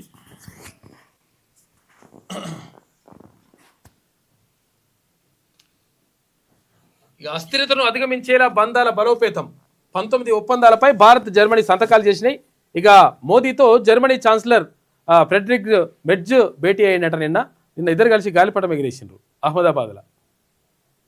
ఇక్కడ ఇది సంగతి చూసుకుంటే అమెరికా అధ్యక్షుడి పేరు దగ్గర వెనుజులా అధ్యక్షుడు అని రాసినట్టు అమెరికా కొట్టేసిండు ఆయన. నేనే వెనుజులా తాత్కాలిక అధ్యక్షుడు అని చెప్పేసి ట్రంప్ ప్రకటించుకుంటే మీరు అన్నట్టుగానే మార్చాను సార్ అని చెప్పేసి అమెరికా కొట్టేసి వెనుజులా రాసిండు. ఇట్లున్నది కథ. ఇది ఈనాడులో ఉన్నటువంటి ప్రధాన కథనాలు అయితే ఒకసారి ఆంధ్రజ్యోతి చూద్దాం. భూభారతి అక్రమార్కులు ఎంతమంది? నిందితులను గుర్తించే పనిలో పోలీసులు ఉన్నారంట. కాకీల అదుపులో ఇప్పటికే 14 మంది ఉన్నారు. అత్యంత గోప్యంగా పోలీసుల విచారణ 1-2 రోజుల్లో మీడియాకు వివరాలు ఇస్తున్నారు. రిట్ పిటిషన్ వెనక్కి. పోలవరం నల్లమల సాగర్ వివాదంపై సుప్రీంకోర్టు ఆదేశాలతో తెలంగాణ నిర్ణయం తీసుకుంది. సివిల్ సూట్ దాఖలు చేయాలన్న ధర్మాసనం త్వరలో దాఖలు చేస్తామని రాష్ట్ర సర్కారు చెప్తున్నది. నీటి హక్కుల కోసం పోరాటం కొనసాగిస్తాం, మార్గదర్శకాలన్నీ ఉల్లంఘించిన ఏపీ అని చెప్పేసి ఉత్తమ్ కుమార్ రెడ్డి నేడు అధికారులతో సీఎం రేవంత్ రెడ్డి సమీక్షనంట. ఎలా ముందుకెళ్లాల దానిపైన దిశానిర్దేశం చేస్తారట. ఏం చేస్తారో ఏం కథను. రేవంత్ ద్రోహబుద్ధి బట్టబయలు. విచారణార్హత లేని పిటిషన్తో పోలవరం నల్లమల సాగర్కు సహకారం. బలహీన రిట్ పిటిషన్తో ఏపీకి మద్దతు ఇస్తుందని చెప్పేసి హరీష్ రావు ఆరోపిస్తున్నాడు.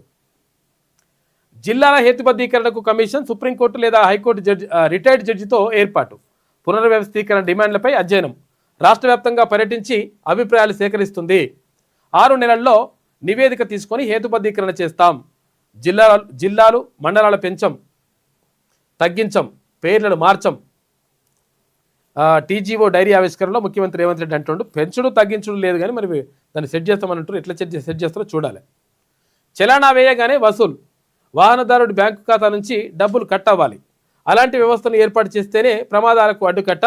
హైడ్రా, ఈగల్ తరహాలో ట్రాఫిక్ ప్రత్యేక వ్యవస్థ అని చెప్పి సీఎం రేవంత్ రెడ్డి అంటుండు.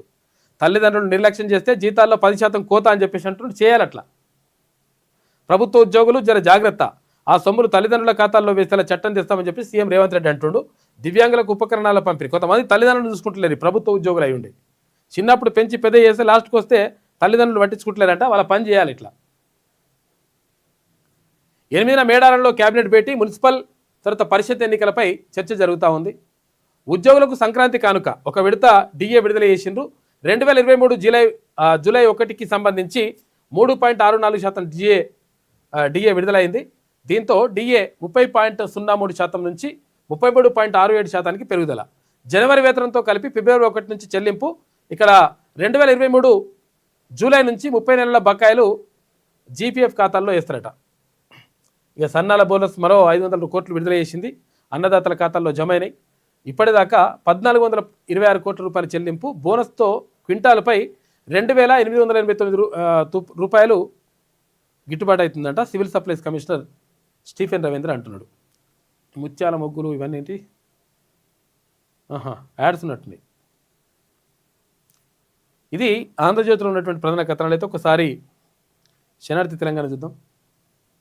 పిఎస్ఎల్వి C62 ప్రయోగం విఫలం.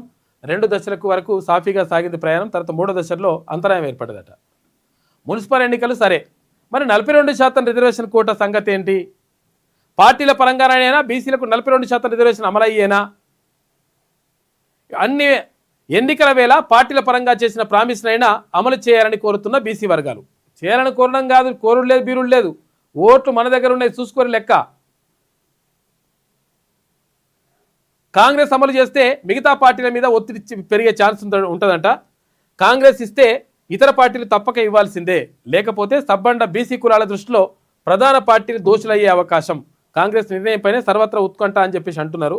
ఈ 42% ఒక్కొక్కరు ఒక్కో దగ్గర ఇచ్చిరనుకో నష్టమే జరుగుతుంది, మళ్ళీ మోసమే ఉంటుంది ఇది. అందుకని అందరూ ఒక్కో దగ్గర ఇవ్వాలి, ఇస్తే అట్లుంటే లెక్క నడుస్తుంది. గతంలో పార్టీపరమైన హామీ ఇచ్చిన కాంగ్రెస్ పార్టీపరమైన రిజర్వేషన్ అవసరం లేదు, బరాబర్ 42% రిజర్వేషన్ రావాలి. ఇక అది అయితట్లేదు, పోతట్లేదు. ఇప్పుడు కాంగ్రెస్ చేసింది ఏం లేదు, 2 ఏళ్లలో కొత్త పథకాలను తీసుకురాలేదు, పైగా ఉన్న పథకాన్ని ఊదరగొట్టిండ్రు. అందుకే కాంగ్రెస్పై తీవ్ర వ్యతిరేకత వచ్చింది. పంచాయతీ ఫలితాలే దానికి నిదర్శనం. మున్సిపల్ ఎన్నికల్లో కూడా కాంగ్రెస్కు బుద్ధి చెప్తారు BRS working president KT Rama Rao అంటున్నాడు. ఇక బీఆర్ఎస్కు ఆయుధం ఇస్తున్న కాంగ్రెస్ సర్కార్ జిల్లాల సంఖ్య కుదింపు ప్రకటన, భరాసా రాజకీయ మైలేజీకి ఛాన్స్ అంట. ఆయా జిల్లాల్లో ఉద్యమాలకు సిద్ధమవుతున్న విపక్షం, ప్రజలు విపక్షాల మధ్య విమర్శలు తట్టుకోలేక కమిషన్ ఏర్పాటుకు సర్కార్ మొగ్గు చూపిందట. అయినా చిన్న జిల్లాల్లో మొదలైన ఉద్యమ కంపటి ప్రభుత్వం ఒక్క అడుగు ముందుకేసినా రాజకీయ పరంగా ప్రధాన పార్టీలకు కలిసి వచ్చే ఛాన్స్ ఉందంట. మరి ఎందుకు పెట్టుకున్నారు అంటారు కానీ మరి సెట్ చేస్తామని రాష్ట్ర ప్రభుత్వం చెప్తుంది. మరి ఎందుకు కథ? పంచాయతీ ఎన్నికల్లో అవకతవకలు జరిగాయి, ఈ విషయంపై విచారణ జరిపించాలి. చాలా చోట్ల జరిగినాయి, చూసారు కదా. బీసీ సర్టిఫికేట్లు పెట్టుకొని రెడ్డిలు పోటీ చేసిండ్రు. టీఆర్పీ భూపాలపల్లి జిల్లా అధ్యక్షుడు రవి పటేల్ తదితర నాయకుల డిమాండ్. ఇక ప్రజావాణిలో జిల్లా కలెక్టర్కు వినతి పత్రం అందజేత అని చెప్పేసి ఒక వార్త కనిపిస్తూ ఉంది. తెలంగాణ రాజ్యాధికార పార్టీ ఆధ్వర్యంలో కాటారం మండలం గుండ్రాతిపల్లి గ్రామ పంచాయతీకి సంబంధించి ఇటీవల జరిగిన సర్పంచ్ ఎన్నికల్లో అవకతవకలు జరిగాయని తెలంగాణ రాజ్యాధికార పార్టీ భూపాలపల్లి జిల్లా అధ్యక్షుడు రవి పటేల్, గోనె ముకుంద, పార్టీ జిల్లా నాయకులు ఆరోపించిండ్రు. కలెక్టర్కు వినతి పత్రం కూడా ఇచ్చిండ్రు. ఆయన టీకే అంటున్నాడు. టీకే ఏందో మరి కథ ఏందో, అది ఏందో ఏక వాళ్ళు ఎన్నికైన దాన్ని రద్దు చేస్తే అయిపోతుంది కదా. తప్పుడు ధృవపత్రాలతో కొందరు సర్పంచులుగా ఎన్నికయ్యారని చెప్పేసి వినతిపత్రం ఇచ్చిన రవి పటేల్. ఇటు పార్టీ విధానాలను ప్రజల్లోకి తీసుకెళ్తా, బీసీలకు న్యాయం జరిగేలా పనిచేస్తా, మల్లన్న ఆశయాలను నెరవేరుస్తా. అయినవోలు మల్లికార్జున శాస్త్రి వెల్లడి. TRP party Warangal tri cities పట్టణాల అధ్యక్షుడిగా నియామకమైండు. నిన్న పోలవరం నల్లమల్లకు రేవంత్ సహకరిస్తున్నారని చెప్పేసి ఇక్కడ హరీష్ రావు ఆరోపిస్తున్నాడు. ఆయన నిజస్వరూపం సుప్రీం సాక్షిగా బయటపడింది. పాలమూరు రంగారెడ్డి ప్రాజెక్టు విషయంలో ఏపీ సర్కార్ రైతులతో రిట్ పిటిషన్ వేయించింది, కానీ మన ప్రభుత్వం మాత్రం కోర్టులో విచారణార్హత లేని పిటిషన్ వేసింది. తద్వారా రాష్ట్రానికి తీరని అన్యాయం జరిగింది. తన గురువు దక్షిణ కోసం రేవంత్ తెలంగాణను మోసం చేస్తున్నారని చెప్పేసి మాజీ మంత్రి హరీష్ రావు ఆరోపిస్తున్నాడు. వచ్చే ఏడాది ఇండియాకు ట్రంప్ అంట. ఇండియా అమెరికా మిత్ర దేశాలు. అమెరికాకు ఇండియా కన్నా ఆవశ్యకమైన దేశం మరొకటి లేదని చెప్పేసి అంటున్నాడు అక్కడ విదేశాంగ మంత్రి రాయబారి. ఉన్నత స్థాయిలో సంబంధాలున్నాయి. మోడీతో ట్రంప్ స్నేహం ప్రత్యేకమైంది. నిజమైన స్నేహితులు కొన్ని అంశాల్లో విభేదించవచ్చు, సరే వారే సమస్యలు పరిష్కరించుకుంటారు. ఇండియా అమెరికా రాయబారి సెర్గిస్ గోర్ అంటున్నాడు. తెలంగాణ ప్రభుత్వానికి సుప్రీంకోర్టు షాక్ ఇచ్చింది. పోలవరం నల్లమల్ల సాగర్ ప్రాజెక్టుపై కీలక తీర్పునిచ్చిందని చెప్పేసి అంటున్నారు. ఈ రిట్ పిటిషన్ కూడా సరిగ్గా వేయకపోతే ఎందుకని ఆయన అసలు విచారణ అర్హత లేని రిట్ పిటిషన్ ఎట్లేస్తారు? రైతు భరోసాకు ఎగనాగమేనా? అన్నదాతల ఆశలపై రేవంత్ సర్కార్ నీళ్లు. రైతు భరోసాపై పాలకులు రోజుకో మాట. సంక్రాంతి వచ్చిన అందని సాయం. శాటిలైట్ సర్వే పేరుతో భరోసాకు బ్రేక్. తాజాగా కొత్త దరఖాస్తులతో కాలయాపన. జనవరి 26న విడుదలంటూ మీడియాకు లీకులు. ఆ లోపల మున్సిపల్ ఎన్నికల కోడ్ వచ్చే ఛాన్స్ ఉందంట. ఇక కోడ్ సాకుతో ఎగ్గొట్టేందుకు కాంగ్రెస్ సర్కార్ మాస్టర్ ప్లాన్ ఇస్తా ఉంది. రేవంత్ రెడ్డి తీరుపై అన్నదాతలు ఆగ్రహం వ్యక్తం చేస్తున్నారు.